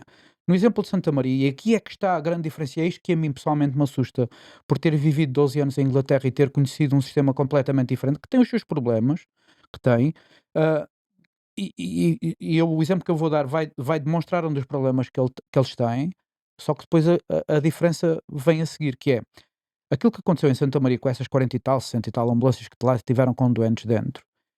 Os doentes, até ser montado aquele hospital de campanha do INEM lá, estes doentes não tinham praticamente assistência médica ou clínica que fosse de ninguém. Porque os técnicos, ou os tripulantes da ambulância e dos bombeiros, estão limitados na sua atuação. Nada podem fazer por este doente a não ser oxigênio. Nada. Não podem dar um captopril, não podem dar um Benuron, nada. Não se pode fazer nada. Em Inglaterra, Não fazem porque não podem. não podem. Não é Legalmente permitido. não o podem fazer. Em Inglaterra, isto é normal. Porque eles em Inglaterra têm o problema inverso, que é, têm uma grande falta de clínicos nos hospitais, e quando as ambulâncias chegam aos hospitais, muitas vezes, por falta destes clínicos, as ambulâncias também têm que esperar à porta do hospital com o doente lá dentro, porque não há autorização para o doente entrar se não houver médico disponível para o receber. A diferença está aqui, é que este doente que fica a aguardar na ambulância tem um técnico de emergência médica e um paramédico a cuidar dele, com uma panóplia de fármacos disponíveis para o ajudar até que o doente possa entrar na unidade hospitalar. É aqui que está a diferença. Porque hoje em dia nós sabemos todos que as urgências aqui e acolá vão fechando, vão falhando e tudo mais. Nós, vivendo na margem sul, temos aqui um problema grave, que é as urgências da obstetrícia Setúbal, Almada e Barreiro, muitas vezes fecham. Por exemplo, a do Barreiro vai estar 10 dias fechada. Não vai haver obstetrícia no Barreiro. Se porventura a Almada de repente ficar sem capacidade de resposta e Setúbal também, para onde é que a gente vai levar as senhoras parturientes? Para Lisboa? A correr bem, porque podem estar também ah, exacerbados os serviços de urgência disso. Agora é assim, se tivermos que fazer mais 50 ou 60 quilómetros, até não seria um problema muito grande se tivéssemos alguém com capacidade e competência para assistir a esta senhora se algo correr mal. E se Ou algo se correr ela, mal? ou se ela começar a correr demasiado bem, não é? Começar a parir dentro da Se a ambulância. senhora começar a dar à luz, qualquer técnico, qualquer tripulante tem formação e treino suficiente para assistir no parto. Mas se houver uma complicação mais grave, por exemplo, se a criança vier em paragem cardiorrespiratória ou se a mãe entrar em paragem cardiorrespiratória, até à chegada de uma viatura médica de emergência e reanimação, pouco mais pode-se fazer do que é bombar no peito e insuflar com um insuflador manual que nem sempre envia o ar para onde ele faz falta. Porque até nisso nós falhamos. Porque, por exemplo, não sei se sabe, não tem que saber, mas existem vários dispositivos que são utilizados para garantir a permeabilidade da via aérea numa situação de manobras de reanimação. Em Portugal, o único que é utilizado são os comumente chamados tubos de Gödel, que é um tubo pouco mais faz do que garantir que a língua não cai para trás. E depois nós, técnicos e tripulantes, temos que andar ali com a cabeça do doente, com um insuflador com uma máscara na cara, a fazer um joguete com a cabeça para que cada vez que se insufle, que a gente veja o peito levantar-se em vez da barriga. Que é um joguete muito complicado de fazer. Quando existem dispositivos tão simples, que uma criança de 5 anos com meia hora de treino consegue colocar, que se chama, por exemplo, e mais uma vez usando um termo vulgar, iGel, que é um tubo mais comprido, que vai até à entrada praticamente dos pulmões, onde se divide a traqueia, que vai até aí e que garante uma permeabilização da via aérea diferente. E em Portugal não se pode fazer. Nós não podemos utilizar isto. Ou E seja, é proibido utilizar esse equipamento ou as pessoas, estes técnicos nas ambulâncias não podem usar os não pode, nós não podemos usar. Por exemplo, as viaturas médicas usam. mas se a solução é tão simples que é só dar essa formação a esses técnicos e às pessoas que estão nas ambulâncias, porque é que não se faz? Boa questão, mas não é para mim. É que Terá que ser no, colocada a quem regula, a quem legisla, à ordem dos médicos, provavelmente, à ordem dos enfermeiros, que embora não tenham capacidade de fazer lei, mas que são sempre ouvidos nestas questões e têm um peso enorme, quando na realidade não têm verdadeiros especialistas naquilo que é a emergência para Mas se tivesse que tomar o outro lado, qual é que tu achas que é o argumento? o outro lado relativamente a quê? De quem não legisla isso? Ou os técnicos que não colocam esse Não problema aos consigo, legisladores? eu não consigo entender. Não consegues argumentar contra? Não, eu Será não consigo porque não entender. temos meios para formar as pessoas? Claro que temos. Eu fui formado nessa ideologia, fui formado com esses conhecimentos todos. aumenta os riscos. Vejamos uma coisa, há um termo em inglês que diz live over limb, que é a vida sobrepõe-se ao membro, basicamente. O que é que lhe adianta, por exemplo, chegar a um local de um acidente e ter uma pessoa em paragem cardiorrespiratória? O que é que lhe adianta estar a fazer manobras de reanimação nesta pessoa se a pessoa se está a esvair em sangue, por exemplo? Não adianta nada. Apenas o que você está a fazer é acelerar o processo da pessoa se esvair em sangue. Porque se está a bombar sangue no coração, ou seja, aquilo que está preconizado e a nossa atuação é imediatamente parar aquela hemorragia grave. E depois então iniciamos manobras de reanimação. Só que o problema vem a seguir, é que existem toda uma série de fármacos e toda uma série de atuações que são necessárias para fazer no primeiro momento que nós não estamos autorizados a fazer, As adrenalinas e não sei o quê, não é? por aí fora. Uhum. Por aí fora. E isto em Portugal, os médicos e os enfermeiros, por exemplo, eu costumo dizer, e isto infelizmente é um espelho da sociedade, da atual posição socioeconómica do país, que é ver uma classe como a dos enfermeiros, que eu tenho um enorme respeito por eles, apesar de por vezes me acusarem de ser anti-enfermeiro e anti-isto e andar contra isto e contra aquilo. Não tenho nada contra ninguém. Antes, pelo contrário, tenho um enorme respeito por todos estes profissionais. O que acontece é que, ah, por esta dificuldade, vemos os enfermeiros a lutarem por um nicho que não lhes pertence, que é a emergência pré-hospitalar. Um enfermeiro não tem que estar na emergência pré-hospitalar. Poderá eventualmente lá estar, mas não tem que estar. E se quer estar, tem que se especializar naquilo. Tal e qual como o médico. Por exemplo, existe um senhor, para mim e para muita gente a nível mundial, é visto como um dos pais da paramedicina moderna, que se chama Dr. Norman McSwain, que quando tiverem a oportunidade, procurem e pesquisem. Este senhor viveu uma vida bastante longa e até ao último dos seus dias manteve sempre as suas credenciais enquanto paramédico e enquanto cirurgião de trauma nos Estados Unidos. Que isto é outra especialidade que em Portugal não existe e que faz imensa falta. É de, de A cirurgião de acidentes. trauma. Este senhor, e ele próprio dizia: eu, quando estou na rua, enquanto paramédico, não sou cirurgião de trauma, sou paramédico. E é aquilo que eu tenho que fazer. Porque nada daquilo que eu consigo fazer enquanto cirurgião de trauma consigo transportar para o pré-hospitalar. Porque falta-me uma série de equipamentos e de meios complementares de diagnóstico que não consigo retirar do ambiente hospitalar para a rua. Portanto, não me adianta nada. Ou seja, nós com falta de médicos E enfermeiro? e enfermeiros que estão a fazer essas funções na rua sem conseguirem executar as suas funções, porque efetivamente não têm depois os meios necessários para acudir os doentes e resolver os problemas deles. Portanto, podíamos retirar esses médicos da rua, ou uma grande parte deles, e de enfermeiros, e voltá-los a colocá-los nos hospitais, não é? E pôr na rua pessoas que eram paramédicos, que estavam treinados, que eram especializados em socorrer as pessoas, de forma a trazê-las em condições para o hospital e serem socorridas no hospital pelos médicos e pelos enfermeiros. É tão simples quanto isso. E adicionalmente E dar aumentamos. poder aos paramédicos para poderem utilizar uma série de Sim, mas medicamentos. repara, mas e esses processos. paramédicos então tinham essa função. Nós iríamos aumentar o número de enfermeiros e de médicos nos hospitais, íamos aumentar o número de pessoas que eram capacitadas ou que estavam capacitados de socorrer as pessoas na rua. Basicamente é mais. isto, não é? Mas É É tão simples. simples quanto isso. conseguimos resolver na primeira parte deste episódio uma parte dos problemas, mas haverá ainda outra parte que ainda vamos discutir já a seguir. Mas antes disso, Paulo, a gente vai aqui à nossa frigideira, Ok. que acho que não tem formação em ser paramédica, mas frigideira. Eu tenho sempre medo de me queimar a cozinhar e ninguém me viu socorrer. Pois, Hum. nunca se sabe, ainda por cima pode não haver ambulâncias disponíveis. Olha, o que é que tens para o Paulo? Escolhe um dos ingredientes: o ovo, a batata, o arroz ou o bife. O ovo. O ovo. Excelente escolha! Hoje temos ovos das galinhas do Tosha. É sempre. Deixa-me só preparar. Está quase e pronto. Perdem-se muitas vidas em Portugal por ineficiência do INEM. Sim. Por eficiência do INEM, Ineficiência do INEM, sim. do CODU. Do INEM. Porque é assim, quem regula e quem gera o CODU é o INEM.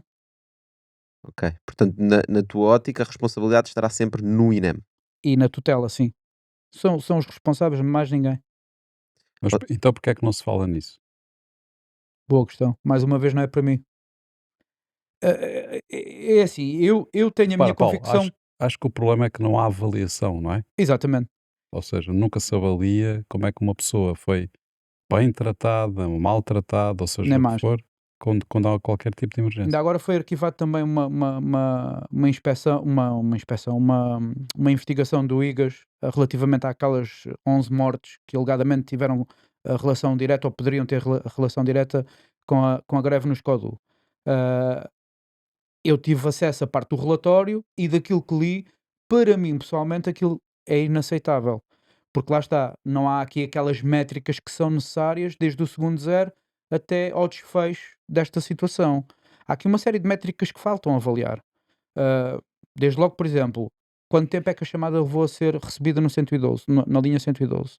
Depois de ter sido recebida na linha 112, quanto tempo esteve no limbo entre a tal central da PSP e o CODU? Porque isto acontece com alguma frequência. Naquele dia, então, aconteceu com demasiada frequência. Estamos a falar de 20, 30, 40, 50 minutos, às vezes mais. Certo?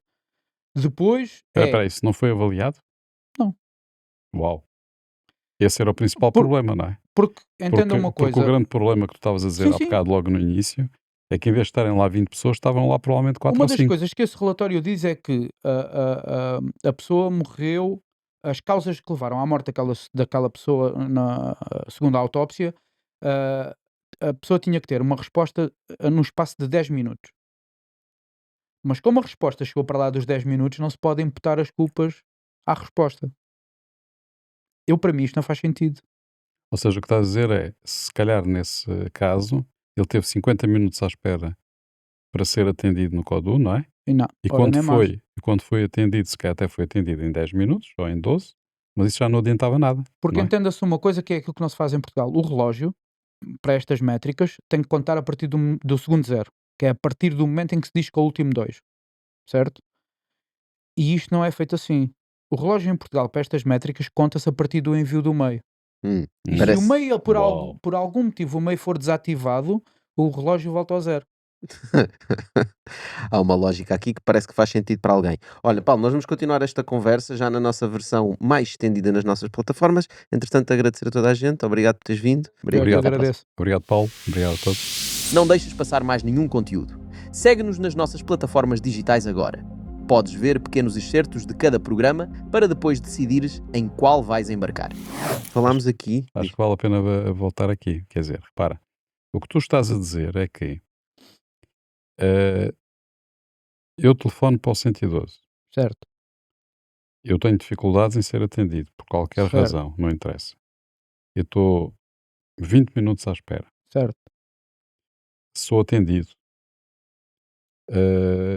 Passei a triagem da polícia, fui encaminhado para para o CODU. o CODU. O CODU anda ali a pensar o que é que há de fazer, que não há de fazer, passam mais 5 minutos. Portanto, com isto tudo já foram 25 minutos, Certo, grosso modo. Decidiram enviar uma ambulância. A partir daí começa o tempo a contar. exatamente, Ou seja, passaram 25 minutos que não contam. exatamente, É como se eu não tivesse ligado a ninguém. exatamente.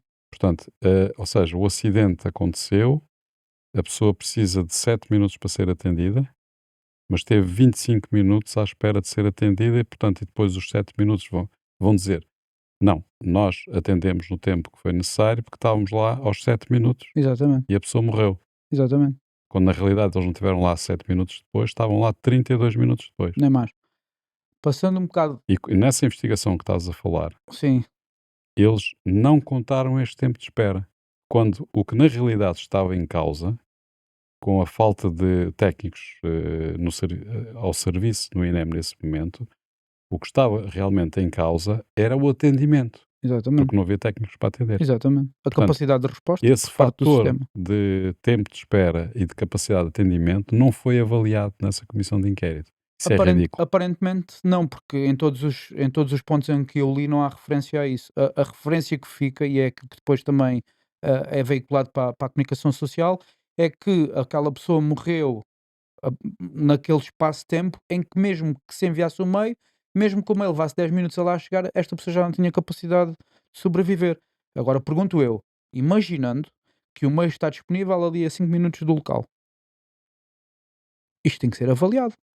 Porque se a resposta fosse célere e fosse imediata, então se aquele meio respondeu e na melhor das e vamos a rezar, entre aspas, que fosse uma viatura médica de emergência e reanimação, que realmente poderia fazer alguma coisa mais extra, por este doente, porque se fosse uma ambulância continuávamos igual. Porque depois a ambulância chega lá, avalia a situação, Não consegue novamente fazer nada. agarra o telefone, liga para o CODU a pedir o apoio diferenciado, que é a viatura médica, está mais 10 ou 15 minutos à espera que lhe atendam o telefone Portanto, quando a viatura médica lá chegar e quando começar quando for à altura de começar a fazer fármacos e drogas e tudo mais, já se ultrapassou aquela janela temporal onde é aceitável fazer-se isso. E isto Paulo, acontece diariamente. sabes o que é revoltante? O que é revoltante nisso não é só as pessoas não serem atendidas e eventualmente morrerem, né, em alguns casos, é não haver uma capacidade de avaliação a cada momento do que é que se está a fazer e como é que se está a fazer. Exato. Porque não havendo capacidade de Não há avaliação, não há interesse, não é? capacidade de melhoria. Sim. Não há interesse em fazer essa A ideia avaliação. que fica é exatamente essa, é que não há interesse. Porque, Então melhor acabar com tudo. Não. Assim temos um problema gravíssimo. não, E é preciso resolvê-lo de outra forma, não é? é assim, quando a senhora ministra, logo no início do seu primeiro mandato, disse que era necessário refundar o INEM, nós concordámos com ela a 100%, porque aquilo que é preciso fazer é realmente refundar o INEM. E é tão simples quanto aquilo que o Tocha disse, que é, então porque é que a gente não copia o sistema inglês, por exemplo? Ou o sistema dos Estados Unidos, ou o sistema de Israel, ou o sistema da Alemanha? Sistemas funcionais, com provas dadas, é só basicamente traduzir. Aliás, a ANTEM, em colaboração com outras entidades, com a Sociedade Portuguesa de Emergência Pré-Hospitalar e tudo mais, nós temos neste momento, na nossa posse, o modelo formativo, o modelo de educação do técnico de emergência médica e do paramédico pronto e traduzido para português, é só arrancar. É só entregá-lo a uma universidade, a uma escola médica, seja quem for, não ao INEM, porque o INEM já provou que não tem capacidade para formar 200 pessoas de uma vez só, quanto mais agora formar 14 ou 15 mil pessoas, entregar isto a quem de direito e arrancar com isto de uma vez por todas. E não é para amanhã, é hoje. Espera aí, mas quando falas de 14 mil pessoas, isso é muita gente. Isso são pessoas que já estão São nas pessoas que já ambulâncias agora? estão. Sim. Ok. Segundo as últimas estimativas, existem em Portugal cerca de 14 a 15 mil técnicos ou tripulantes de ambulância de socorro, técnicos de emergência pré-hospitalar, aquilo que quiserem chamar, que até nisto há uma confusão que ninguém se entende. Porque é que um tripulante de ambulância de socorro que presta 90% do socorro em Portugal, eu nem gosto muito de usar a palavra socorro, mas infelizmente é aquilo que fazemos. Não fazemos mais do que socorro. Porque é que as pessoas que prestam 90% do socorro em Portugal são as que menos formação têm? Tu não gostas de chamar socorro porque achas que devia chamar pré-hospitalar. Emergência, devia-se chamar medicina pré-hospitalar. É aquilo que, aliás, é aquilo que tem que ser chamado. Porque, por exemplo, eu não queria pegar novamente no caso de Inglaterra, vou pegar agora no caso da Alemanha. A Alemanha também, no virado do século, também percebeu que alguma coisa não estava a funcionar bem no serviço de ambulância deles. E a Alemanha tinha uma capacidade de resposta em termos de suporte avançado de vida muito maior do que aquela que nós temos. Eles basicamente dividiram o país em quadrículas e em cada quadrícula colocaram X ambulâncias, um helicóptero no meio, uma viatura médica e e aquilo eles tinham ali uma resposta excepcional, só que Custava muito dinheirinho. custava muito dinheiro. E o que é que eles começaram a ver? Pá, vamos estudar um pouco, no mundo inteiro, outros tipos de resposta. E obviamente que a referência a nível mundial foram aos Estados Unidos e estudaram o sistema dos Estados Unidos e perceberam uma coisa que é, nós temos muito mais eficácia se tivermos técnicos de emergência médica e paramédicos no pré-hospitalar em vez de termos médicos e socorristas, que é aquilo que nós somos hoje em dia em Portugal. Nós somos meros socorristas. Porque com 210 horas de formação, eu sou pouco mais. Aliás, eu hoje em dia, ao fim de ao fim de 30 e muitos anos de trabalho nesta área, eu sinto-me um pouco mais do que um motor de maca. Eu sou um motor de maca. Eu sirvo para andar a carregar pessoas para cima e para baixo e andar a empurrar uma maca. Não sirvo para mais do que isto. Porque para dar oxigênio, eu nem sei rezar. Certo? Não podes fazer nada. Não consigo fazer nada por ninguém. E é isto que me assusta a mim pessoalmente, porque tenho família, não é? E olho para os meus, e porque eu vejo assim, um dia que eu me sinta mal e que vá um dos meus colegas socorrer-me, eu sei que pode ser o elemento mais operacional, mais profissional que eu tenho lá no Corpo de Bombeiros. Mas o que é que ele vai fazer por mim? Nada. Não pode fazer. Mas será que o argumento do INEM será que não tem um sistema que lhes permita dar uma resposta adequada? Porque quando nós estamos a falar com tempos de espera, com os meios demorarem a chegar, isso é tudo uma questão de organização. E essa organização pode ser feita através de software ou através de desenvolvimento de um software que esteja integrado com todos os atores deste sistema. E nós não temos esse software. Aliás, há um unicórnio português, a Sword Health. Não sei se conheces a Sim. história da Sword Health, deves conhecer. Minimamente. Pois, nós também não conhecemos muito bem, mas sabemos que o Virgílio Bento, que está à frente da Sword Health, tentou fazer alguma coisa com o INEM, inclusive queriam implementar algoritmos de inteligência artificial para Sim, provavelmente resolver alguns destes sim, problemas, e a conclusão a que chegaram é que é impossível trabalhar com o INEM, pelo menos exato. foi o que o Virgílio disse, Foram disse no trabalhar LinkedIn. com os ingleses, não é? Pois. Pois, porque não conseguiam trabalhar com o INEM em Portugal. Eu não sei exatamente a história, se o Sim, sim, Virgílio mas estão a quiser vir ao trabalhar, estão, Bitalk estão a contar. trabalhar com o Serviço Nacional de Saúde inglês. Existe aqui uma coisa que é, por exemplo, e para mim como dizia alguém, é o cerne da questão, que é o ponto nevrálgico de tudo isto é o CODU, certo? Porque quer queiramos, quer não, é lá que cai o pedido de ajuda e é de lá que se despacham os meios. A parte de depois termos os meios mais bem capacitados, vamos pensar nela a seguir. Mas aqui na parte fulcral, no centro nevrálgico disto tudo, reside parte do problema. E a maior parte do problema reside aqui, que é nós não temos, primeiro não temos uma capacidade eficaz de triar e priorizar as chamadas, porque não podemos responder a todas da mesma forma. Existem, por exemplo, o Reino Unido orgulha-se do seu serviço de ambulâncias não transportar mais de 60% das chamadas. Nem sequer enviar meios ao local. Resolvem o problema remotamente por telefone. Por telefone. O paramédico, porque existe, só para termos uma ideia Quem está a rápida, atender sabe o que é que tem que ser feito. nem mais. Só para termos uma ideia muito rápida do que é uma coisa e a outra. O CODU tem, no seu interior, tem um médico regulador que é a figura máxima, é quem manda naquilo tudo. Depois tem os técnicos de emergência pré-hospitalar que fazem a triagem das chamadas. E tem, hoje em dia, também alguns enfermeiros que fazem a triagem de dados clínicos passados pelas equipas do terreno para o CODU, para ativações de via verde, para pedir apoio diferenciado e tudo mais. Ativações de via verde. Deve ser para os Ativação de via hospitais. verde AVC, Ah, via verde estava coronária, a via pensar que verde era de via verde trauma. de carro. Sim, não é via Não, verde não. do... É para garantir que aquele doente recebe a resposta mais correta para aquela situação no tempo útil mais breve. Ou seja, no Uhum. fundo, abrir um caminho no hospital. Imaginando, por exemplo, uma situação de via verde AVC.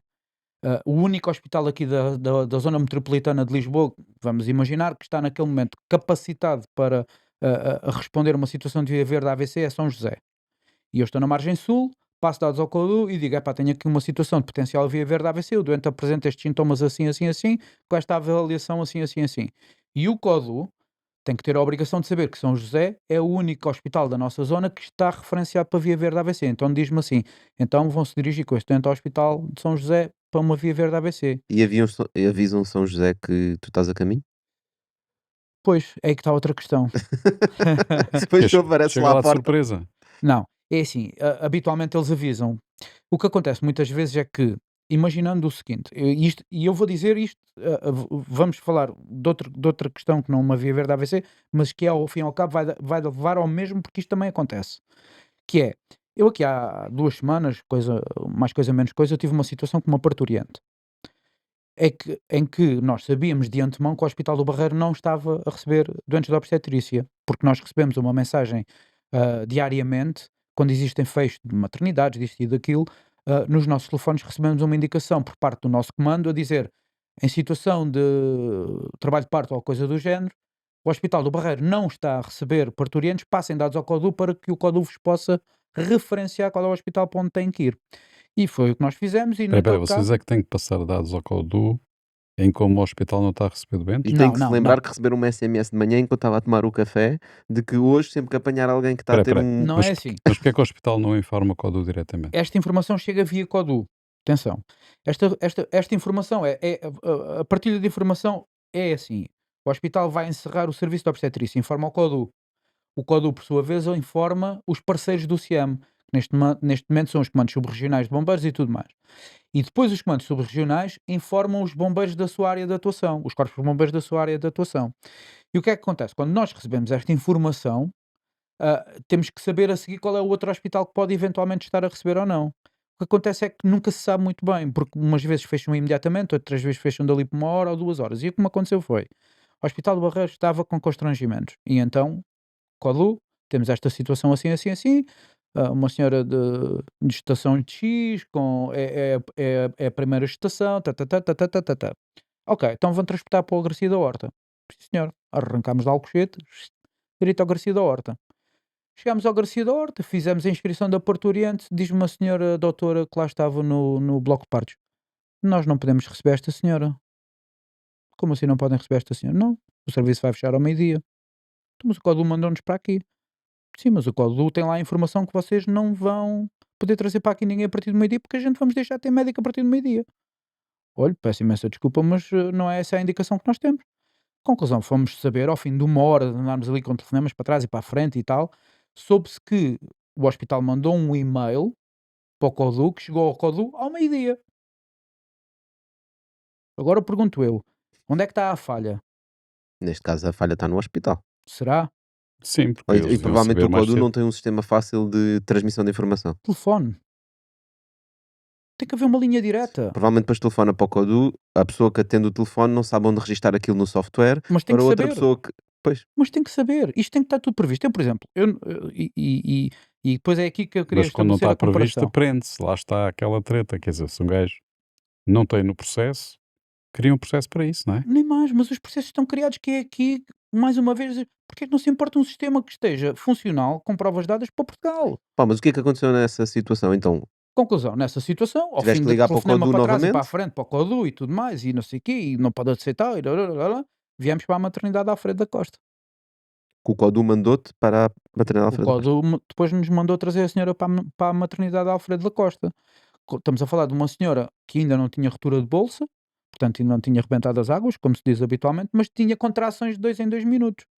E que eu pouco ou nada pude fazer pela senhora, a não ser dar-lhe a mãozinha. Nem um analgésico pude fazer, por exemplo. Podias ter feito o parto na ponte 25 de Abril. Poderia, eu já fiz 13, não era o primeiro. Já fizeste 13 partes Já na, fiz na 13 ambulância? partos, sim. Portanto, não era o primeiro, não é por aí, mas felizmente correu sempre tudo bem. Ah, mas isto é daquelas situações em que nós estamos com o coração nas mãos, como se costuma dizer. Porque nós sabemos à partida que se algo falhar, se algo correr bem, eu posso estar ali numa situação muito complicada. Porque uma das viaturas médicas não estiver disponível, por diversos motivos que acontecem imensas vezes, eu vejo uma vida a esvair-se nas minhas mãos. Então quando nós vemos aquelas notícias de que a ambulância foi para aqui, foi para ali, foi para outro, foi para aquele outro, é por um problema de informação entre Certo, todos os atores do sistema que certo, consigam centralizar essa informação no Codu. certo. Ou Exatamente. seja, era necessário de ter um software, pelos vistos já existe em muitos países do mundo, um software que tivesse interligado com todas estas. Nós até podíamos ter esta confusão toda de ambulâncias aqui, e dos bombeiros, e Sim, da, não sei, e da Cruz Vermelha, se tivéssemos um sistema que centralizasse essa informação e o Codu pudesse atuar. Provavelmente o Codu diz: eu não consigo atuar porque o meu software não serve. exatamente. Mas o problema não é o software, o problema são os processos. Porque podia não É haver tudo. software nenhum Ia ser no e papel, não é? resolver tudo por telefone, não é? Podia-se resolver tudo por telefone ou por Sim, rádio, ou seja o que facilmente. for. Eu facilmente agarro no Desde que telefone e haja, ligo para o Tocha e digo assim: desde que Tocha, haja olha, processos. era suposto ir lá almoçar a casa hoje. Pá, variou-se-me o fogão, não podes vir almoçar hoje. Não precisas de um software para isso, não é? Nem Está mais. bem, também não dizes com tocha todos os dias, nem com 10 tochas para lá almoçar a Mas, casa. mas Mas é esta simplicidade que não acontece. Ou aparentemente não acontece. Outra situação, Via Verde AVC. Os colegas fazem a referenciação para o Codu e dizem ao Codu: há uma situação, Via Verde AVC, nós sabemos que, por exemplo, o Hospital Garcia da Horta está neste momento a receber Via Verde AVC. E o Codu insiste em trazer o doente para Santa Maria. Isto também foi noticiado. E em cima da Ponte Vasco da Gama, já no final da Ponte Vasco da Gama, já a chegar a Lisboa, o Codu entra em contacto novamente com a equipa da ambulância a dizer: pá, afinal Santa Maria não recebe, tem mesmo que ir para o Garcia da Horta. ah, E vieram passear com o doente a Lisboa. É assim, eu posso apenas suspeitar que o que aconteceu foi que, eventualmente, o serviço de Via Verde AVC até estava a funcionar em Santa Maria, e a meio disto tudo se perdeu alguma informação e alguém se esqueceu de avisar que de repente o serviço ficou sem capacidade de resposta. E quando se aperceberam, já o doente vinha quase a chegar a Santa Maria.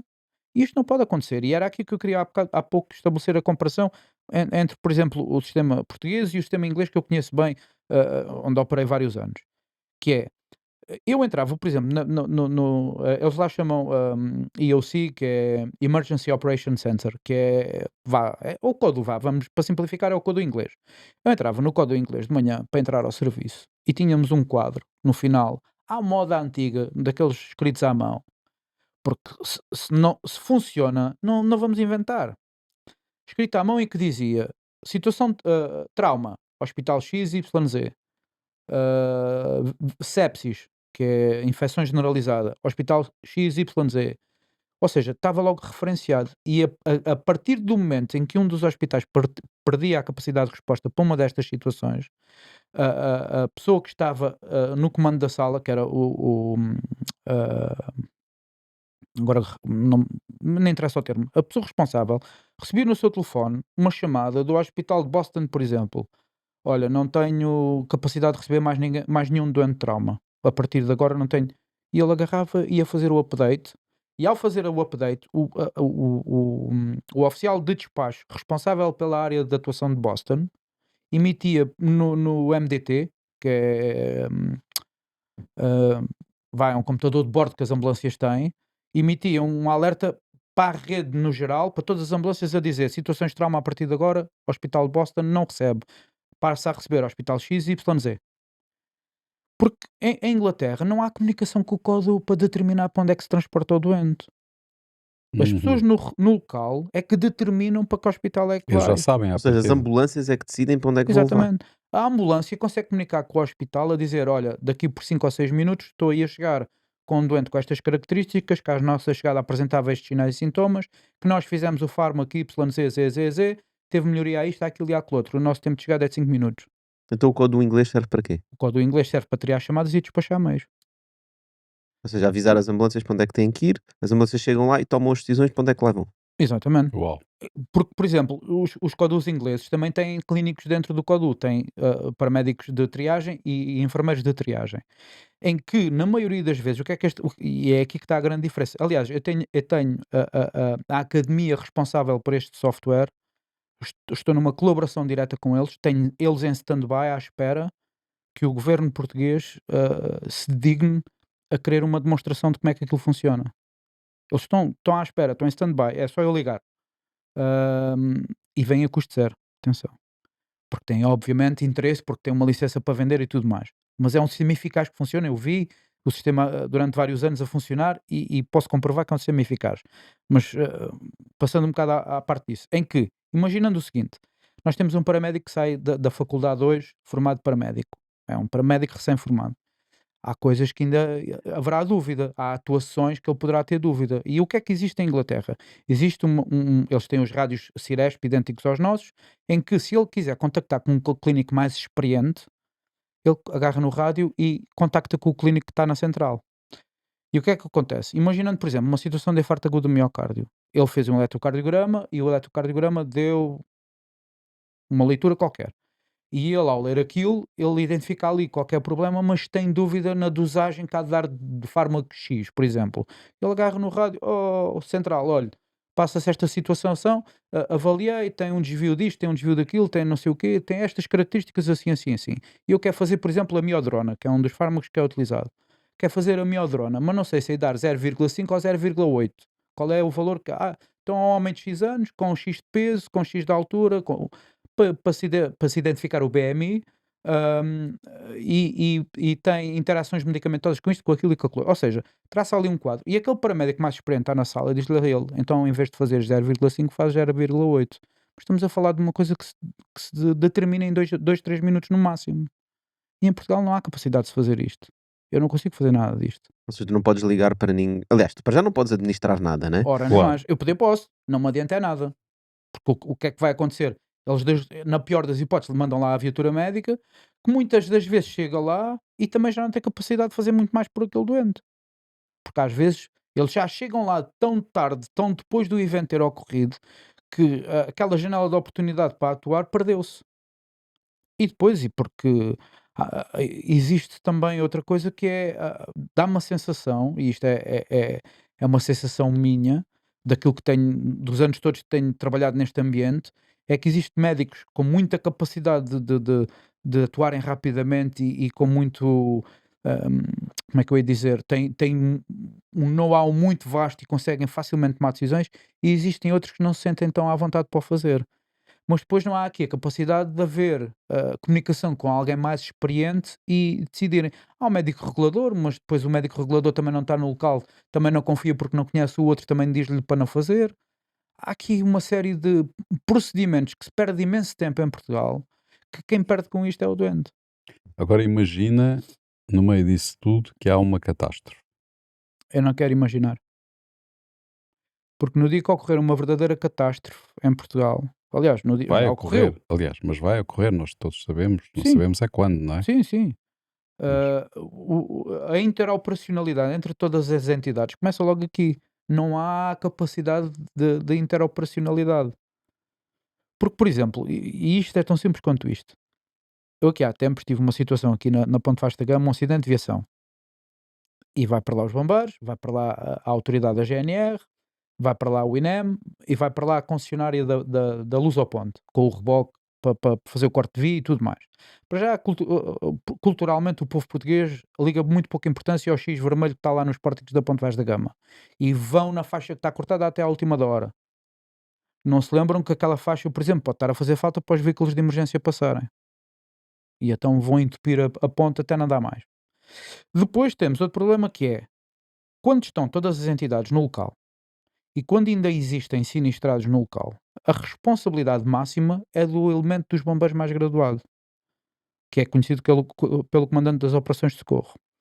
Este elemento é que determina os cortes de via, o posicionamento dos meios, as pessoas que entram e saem daquilo que é chamada a zona quente, que é a zona à volta do sinistro e tudo mais.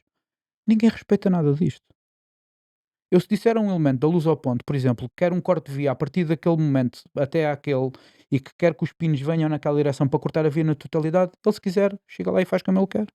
E por isso simplesmente não me dá ouvidos. E depois vê o elemento da GNR, por exemplo, e eu digo ao elemento da GNR que preciso daquela via cortada. E ele vai discutir comigo que não pode cortar aquela via se for preciso. E isto não pode ocorrer. Tem que haver uma interoperacionalidade entre todos os agentes, todos sabem, não é? em que todos sabem em que ponto é que estamos e o que é que estamos a fazer. Por exemplo, eu fiz uma das diversas formações que fiz no Reino Unido, integrado no serviço de ambulâncias, é uma formação que se chama Logist, que é, basicamente, andava com um laptopzinho atrás do comandante de diamante, que eles têm o nível bronze, prata, ouro e diamante, consoante o event, consoante o número de vítimas e tudo mais. E, por exemplo, uma das situações que nós treinámos foi, agora até me falta, começo a pensar em inglês, Podes dizer em inglês. vai-se-me os termos em português. Active shooter, que é Sim, é um atirador ativo, vá, Sim. em que num centro comercial, já com não sei quantas baixas confirmadas de civis e tudo mais. E aquilo que era o meu papel, enquanto logista, era andar com o computador, com o comandante diamante ao pé de mim do serviço de ambulâncias, com o comandante diamante do serviço de polícia, com o comandante diamante do serviço de bombeiros, e todas estas agências estão no local. Mas cada um sabe que só na zona quente só opera a polícia, na zona fria opera o serviço de ambulâncias para ir recolher os feridos, com o apoio da polícia e por aí fora. E todas as decisões são tomadas por estes três senhores. Estes três senhores são os elementos responsáveis e eles sabem que, por exemplo, para as ambulâncias chegarem, tem que ter desde a rua A até à rua Y, tudo fechado, tudo desimpedido.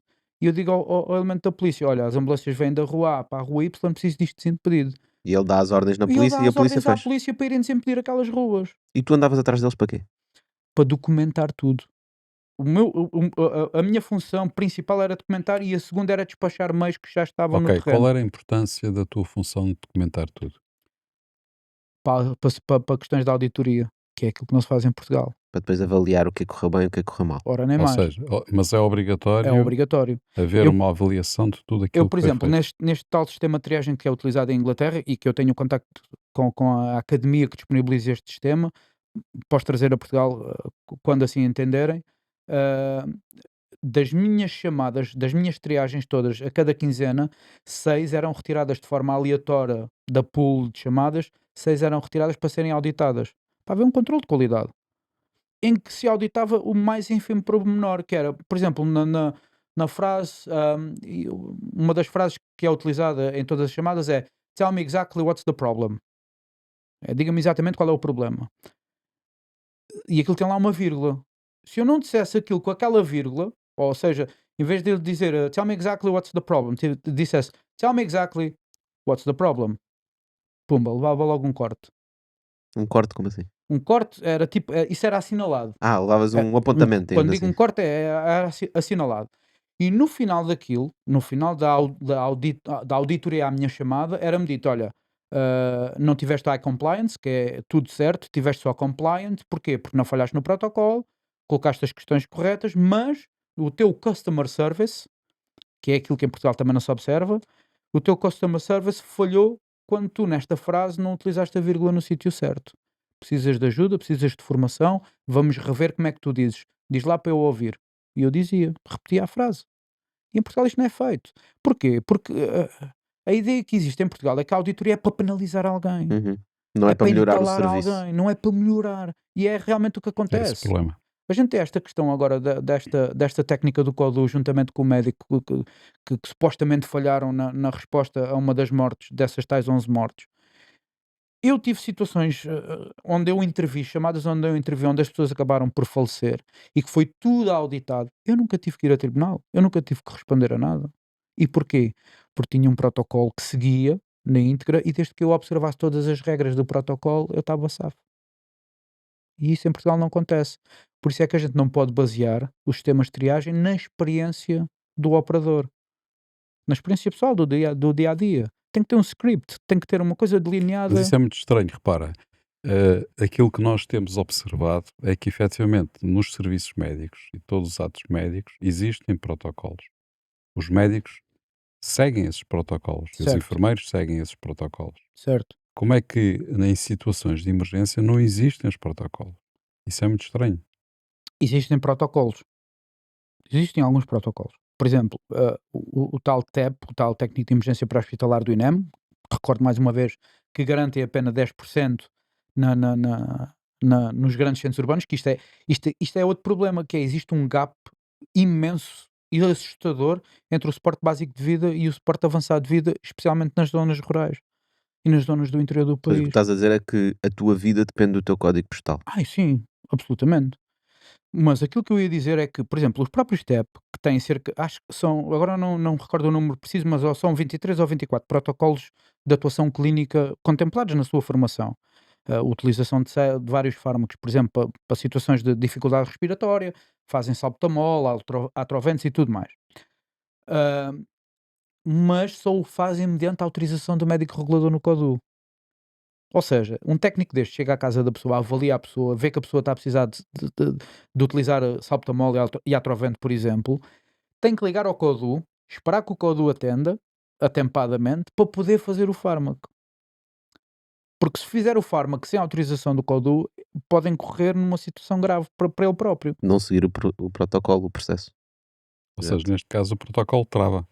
O protocolo existe é com falhas. As pessoas têm que ter autonomia. Ouça, eu vim-me embora de Inglaterra com uma cédula profissional que em Portugal vale zero. Minha cédula profissional em Portugal vale zero, mas pela qual eu sou responsável. Tal e qual como um médico e um enfermeiro, por exemplo, não é? O médico e um enfermeiro, se cometer um erro grave, é-lhe retirada a cédula profissional à partida, não é? Em Portugal, não. Ser-se TAS, ser-se TEP, seja aquilo que for, passa-se pelos intervalos da chuva, porque não há forma de responsabilizar estas pessoas. Como é que alguém me vai responsabilizar, não é? Numa atuação, por exemplo, numa situação de infarto agudo do miocárdio? Eu fiz o meu trabalho. Desde que faça a avaliação da situação e passe dados ao CODU para pedir que me envie uma viatura médica, porque é os únicos que estão capacitados para fazer alguma coisa por este doente, ninguém tem como me responsabilizar de nada. E aquela pessoa, entretanto, morreu-me nas mãos. Uhum. Mas ninguém me consegue responsabilizar de nada. Ao passo que, se eu for ensinado, se for educado, se for treinado a utilizar uma série de procedimentos para medicar esta pessoa, já posso ser responsabilizado, não Ok. é? Então, como é que nós resolvemos isto, Paulo? Portanto, já É falámos fácil. aqui, ah, já falámos da formação, já falámos de dar o poder às pessoas que estão nas ambulâncias para poderem realmente administrar determinados fármacos. Falámos, se calhar, de um software que é necessário implementar ao nível do CODU para que o INEM consiga, no fundo, gerir estas coisas todas. Está mapeado, não é? Qual foi a tua sensação quando tu foste à comissão parlamentar? Tu foste uma comissão parlamentar Fui de a duas inquérito, é? audições da Comissão de Saúde. Ok. E estive agora recentemente na Comissão Técnica Independente. Qual é que é a tua sensação do Parlamento? Olha, eu na altura, e disse isto abertamente aos deputados que estavam presentes na sala, eu não tenho qualquer filiação política, aliás, não simpatizo particularmente com nenhum partido político em Portugal, tenho as minhas ideologias, como é óbvio, mas não me consigo identificar com o partido A, X ou Z, ahm, mas eles é que são os culpados disto. Nós estamos no estado em que estamos. Mas não é só na emergência médica, é na emergência médica, é no serviço de bombeiros, é na polícia, é nos serviços públicos em geral. O país está no estado em que está graças à classe política, não é mais ninguém. Estamos cada vez pior nos nossos serviços de polícia, bombeiros, emergência médica, Temos melhorias em algumas coisas, mas noutras coisas estagnamos ou regredimos, sim, claramente. mas em geral estamos melhor ou pior? Eu diria que na generalidade, à exceção da emergência médica, estamos melhor. Ok. Então há Melhor. coisas boas, nós até agora falámos muitas coisas Peraí. boas. Melhor comparado com o quê? Melhor comparado com o passado, Qual Sim. passado? passado do país. Sim, por exemplo, Qual passado? Fim do passado. 10, 20, 30 anos. por exemplo, e eu não estou aqui enquanto representante de corpo de bombeiros nenhum, nem nada do género, mas como sou bombeiro voluntário, estou minimamente à vontade para falar. Mas, por exemplo, desde Pedrógão até agora, houve algumas melhorias. Houve algumas coisas que se fizeram de melhor, mas há muita coisa ainda por fazer. Há muita coisa para se mudar. O Cires, por exemplo, não funciona como se diz que se funciona. Tenham coragem de admitir que as coisas não estão a funcionar bem. Que é isto que eu não consigo compreender. Os senhores da Ciresp chamam a comunicação social ao edifício onde a Ciresp operava aqui há uns anos atrás. Isto é uma reportagem da SIC que é fácil de encontrar no YouTube. Para demonstrar que o Ciresp funciona e o Ciresp falha. Epá, isto é ridículo. Mas falha o quê? O sistema informático? Não, a comunicação, a capacidade de você comunicar. Ok, o próprio, Eu, ano, tecnicamente não funciona. eu ano passado estive num dos incêndios num dos maiores incêndios que já houve quase já no final da temporada, perto de Castelo Branco, agora não me recordo bem, Castro Daire, na zona de Castro Daire. Eu, durante as 24 horas que lá tive, o Ciresp funcionou em modo dirigido, que é um modo tipo walkie-talkie, em que os transmissores são os próprios rádios que estão colocados nos veículos. A GNR não teve Ciresp durante todo esse tempo. Comunicavam por telemóvel. Mas quem é responsável por manter o Ciresp a funcionar? Não sei se é a nós, se é a Mel, é uma das operadoras. Ok. Como Então, é problema de que... telecomunicações. Nós temos boa infraestrutura de telecomunicações em Portugal. Mas que não funciona. Porque está fio aéreo, depois Exatamente. Não há tens... ligação ao satélite, por exemplo. Eu no Serviço Nacional, no Serviço de Ambulâncias em Inglaterra, Cai uma árvore, há um incêndio, de aquilo X queima em tudo. X tempo era feito um procedimento que eles chamam teste de rede rádio nacional, em que a gente comunicava com toda a gente e mais alguém. Eu comunicava no norte de Inglaterra, perto de Manchester, com os polícias de giro do metro de Londres, para testar o equipamento. E porquê? Porque funciona por satélite. Uhum. Eu conseguia. Aliás, eu sabia em todos os momentos onde é que estava a ambulância X, a ambulância A, a ambulância B, onde é que estava o técnico X, onde é que estava o paramédico A. Eu sabia onde eles estavam. Porque a ambulância tem o equipamento deles, que tem a capacidade de dar a sua localização via GPS, mas o rádio, portátil pequenininho, também tem essa capacidade. E eu conseguia saber que o paramédico, por exemplo, estava na rua A, no quarto piso, e o técnico estava na rua A, no resto de chão. Porque provavelmente tinha vindo a ambulância buscar um equipamento qualquer. E em Portugal isto não se consegue fazer. Não se consegue fazer. Pois, claramente não é um problema de tecnologia, porque a tecnologia existe, não é? A tecnologia é mesmo. Porque é que quando houve o apagão, porque é que a gente ficamos com os problemas de comunicações que ficamos? Não existe redundância. Porque é que não existe redundância? Onde é que está a rede analógica? Pergunto eu. Eu no Reino Unido, para já treinávamos com alguma regularidade de cortes de energia, em que arrancava o gerador e não sei o quê. E naquele momento em que isso acontecia, a gente não notava quebras de energia na sala. Mas ainda assim, era de X em X tempo também feito um treino e um teste, que era cortar todos os sistemas informáticos. E regredíamos ao papel. E as coisas funcionavam. E estamos a falar em situações ao vivo. Não estamos a falar de situações de teste. Estamos a falar de por exemplo, agora a partir daqui por 5 minutos vamos cortar o Codu. A capacidade do Codu ter computadores a funcionar. E o Codu ficava sem computadores. A verdade é que no 112 não foi só os computadores que deixaram de funcionar. Pois não, As comunicações deixaram de funcionar. por completo. Porquê? Portanto, o Porque o sistema, 112 não estava a funcionar. o próprio sistema Ciresp, alguns dos retransmissores da rede Ciresp deixaram de funcionar porque os geradores deixaram de ter combustível. Como é que é possível? Rede solar, energia solar. energia eólica, Encher, baterias, encher os depósitos, se calhar, às vezes, nem muitas vezes mais, até ter nem sequer um, tinha combustível. ter a capacidade, por exemplo, na região centro, sei lá, algures em Santarém, ter uma equipa da Proteção Civil, da Câmara Municipal, oi, da Câmara Municipal, seja de onde for, ter uma carrinha com jerrycans e correr ali a zona deles a pôr gasóleo nos transmissores do Ciresp. Tem que ter um processo marcado no mapa para saberem onde é que estão os Ora, nem geradores mais, essenciais para um caso de emergência, para irem encher. Não, de nem vez em quando tem mais, que lá ir encher, não é? nem Certo? mais, não há. Mas mesmo durante a emergência, se a coisa demorar mais tempo, não é? Saberem onde é que estão os geradores que são essenciais para manter tudo a funcionar, não é? E terem meios para conseguirem ir encher esses Sim. depósitos, por exemplo. Por exemplo, houve corpos de bombeiros que andaram a distribuir geradores dos veículos por esquadras da polícia, por esquadras da GNR, por hospitais, para os manter a funcionar no dia do apagão. Isto é ridículo. Ah pá, tu há pouco É uma opção, mas é ridículo. certo. Pois, É eu o volto sempre, desenrasca volto sempre ao português. mesmo. Se É o houver uma desenrasca. catástrofe, como é que é? É É isso que eu ia loucura. perguntar. Então, Paulo, há bocado disseste que nem querias pensar. Se houver uma catástrofe em Portugal, em que seja necessário mobilizar muitos meios, o que é que vai acontecer? Em cima do joelho à boa moda portuguesa. Vai tirar o caderninho? Ou melhor, as pessoas no Vai ser o terreno, desenrascanço. as pessoas no terreno vão tentar resolver o Desculpa, problema. mas como é que pode haver desenrascanço quando tu não tens meios de comunicação, não tens meios. Estamos a falar na margem sul, não há ambulância, Sim. não tens forma depois de Vai uma comunicar ambulância com de as Lisboa pessoas. para lá. Mas em Lisboa não é preciso. É. É que nós, quando estamos a falar de um Isto, desastre, isto não estamos a basicamente. falar, não estamos a falar numa coisa pequena, Claro que estamos a sim. falar numa coisa de dimensão e que atinge várias populações em vários locais do país, Certo. não é? Portanto, epá, um terremoto, não é?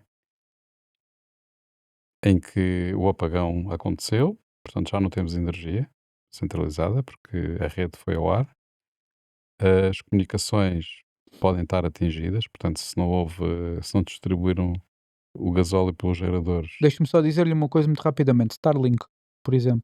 Uhum. É uma hipótese. Internet por satélite. É uma hipótese. Para se manter.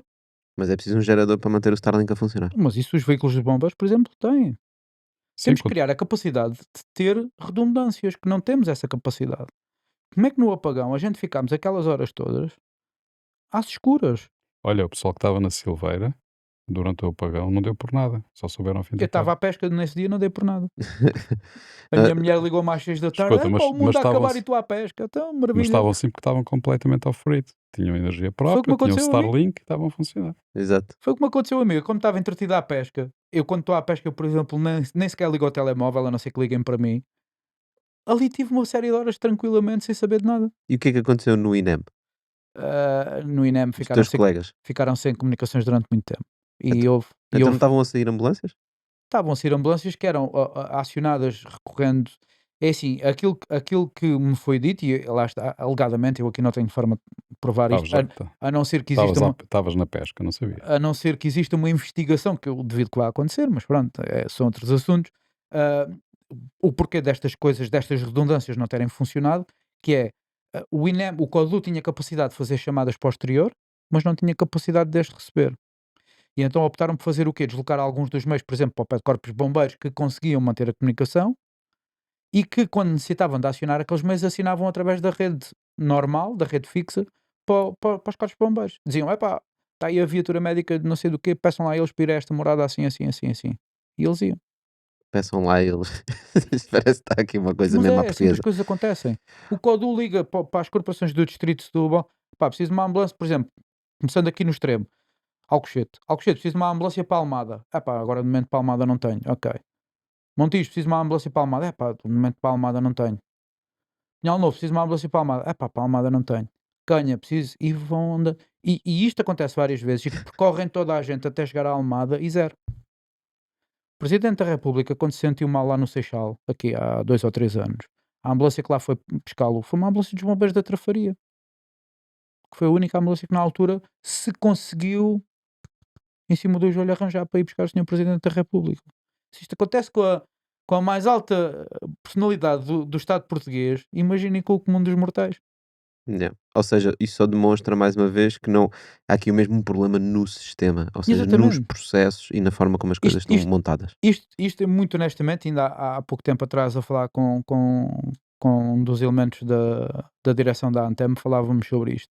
Isto realmente, o que precisa acontecer com o INEM é uma implosão. O INEM precisa de arrebentar por dentro, precisa de ser completamente devastado para ser reconstruído. Mas não tão literalmente, mas alguém precisa de perceber neste país, de uma vez por todas, que aquilo que temos não funciona. E tem que ter a coragem de dizer, pá, qual é o sistema no mundo inteiro que funciona melhor e que se adequa mais à nossa realidade. O sistema americano, o sistema inglês, o sistema israelita, alemão, o espanhol, aquilo que determinem, mas façam-no. Tenham coragem de o fazer, que é isso que nós pedimos. Eu, enquanto presidente do Conselho Diretivo da Antem, tenho-me batido sempre, e com alguma dificuldade, porque que é isto que a mim também me custa, que é os meus próprios pares, bombeiros, Cruz Vermelha, INEM, as pessoas que andam na rua diariamente comigo, que sabem que aquilo que eu estou a dizer é verdade, muitas das vezes são forças de bloqueio.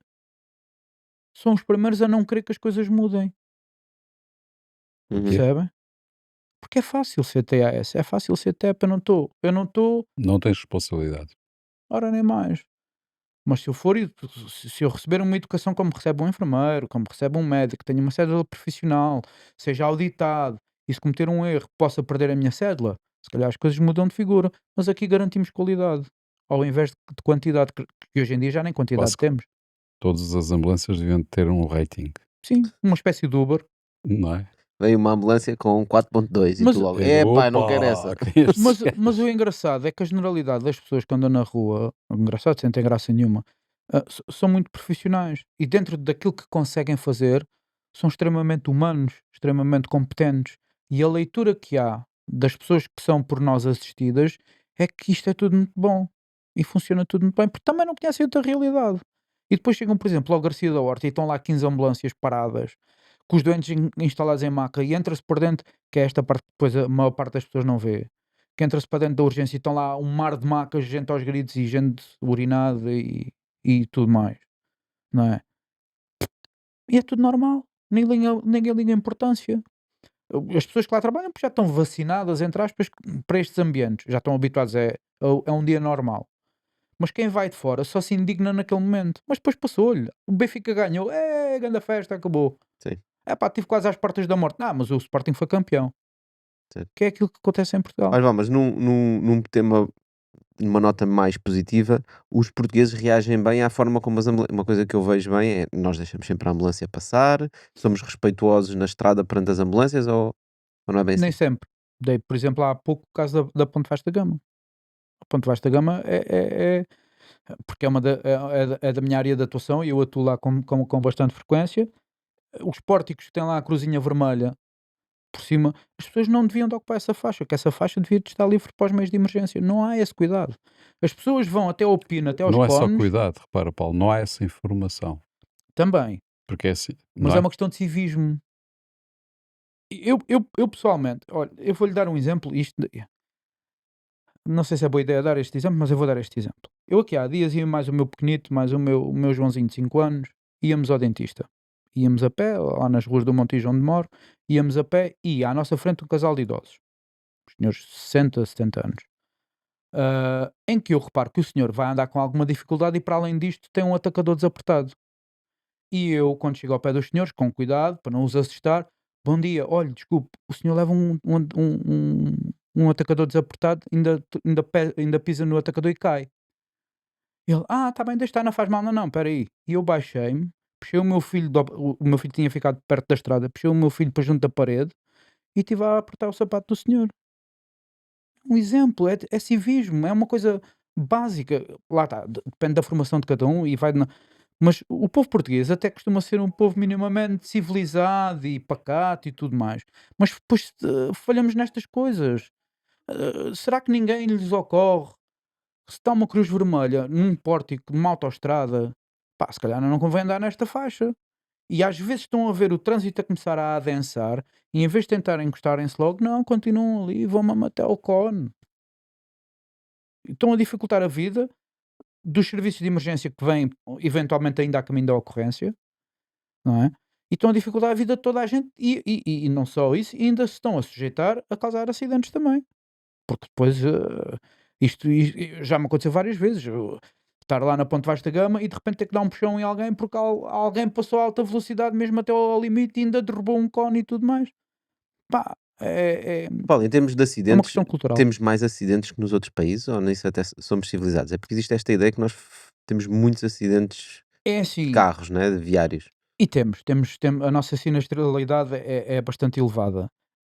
O que temos sorte, porque houve aí sim, houve uma boa gestão e houve algumas leis que foram entretanto criadas que até vieram ajudar nesse sentido, que é o nosso parque automóvel até é um parque automóvel relativamente recente, não é? Já não se vê tanto aqueles carros com 30 e 40 anos a circular, ainda se vê alguns, mas já não é aquela enormidade que era. E o que acontece é que hoje em dia os carros estão muito mais preparados para os acidentes do que estavam há 20 ou 30 anos atrás. Aliás, ainda há pouco tempo tivemos uma situação de um acidente rodoviário na Nacional 4, perto da Academia do Sporting, em que colidiu um Peugeot 208 novinho, em folha, com Mazda, ou uma outra marca, mas um carro antiguíssimo, e os feridos graves estavam no carro antigo. O veículo esse tal Peugeot 208, que é um carro relativamente pequeno, todo amassado e não sei o quê, o rapaz estava cá fora a falar connosco. Porque o veículo está preparado para absorver o impacto. Os carros antigos não. Aquilo era chapa e ferro e aquilo quando batia torcia tudo e as pessoas ficavam presas lá dentro, que foi o que aconteceu com estas pessoas. Por isso é que, embora nós continuemos a ter uma alta sinistralidade em termos de vítimas, diminuiu. Continuam a haver sinistrados, que é os resultantes mas em termos de feridos, habitualmente são sempre leves. Porque se for o choque entre um Tesla e um Peugeot 208, por exemplo, aquilo destroem-se todos e não sei o quê, porque estão preparados e projetados para se destruírem, mas o habitáculo ficou intacto e ninguém sofreu nada.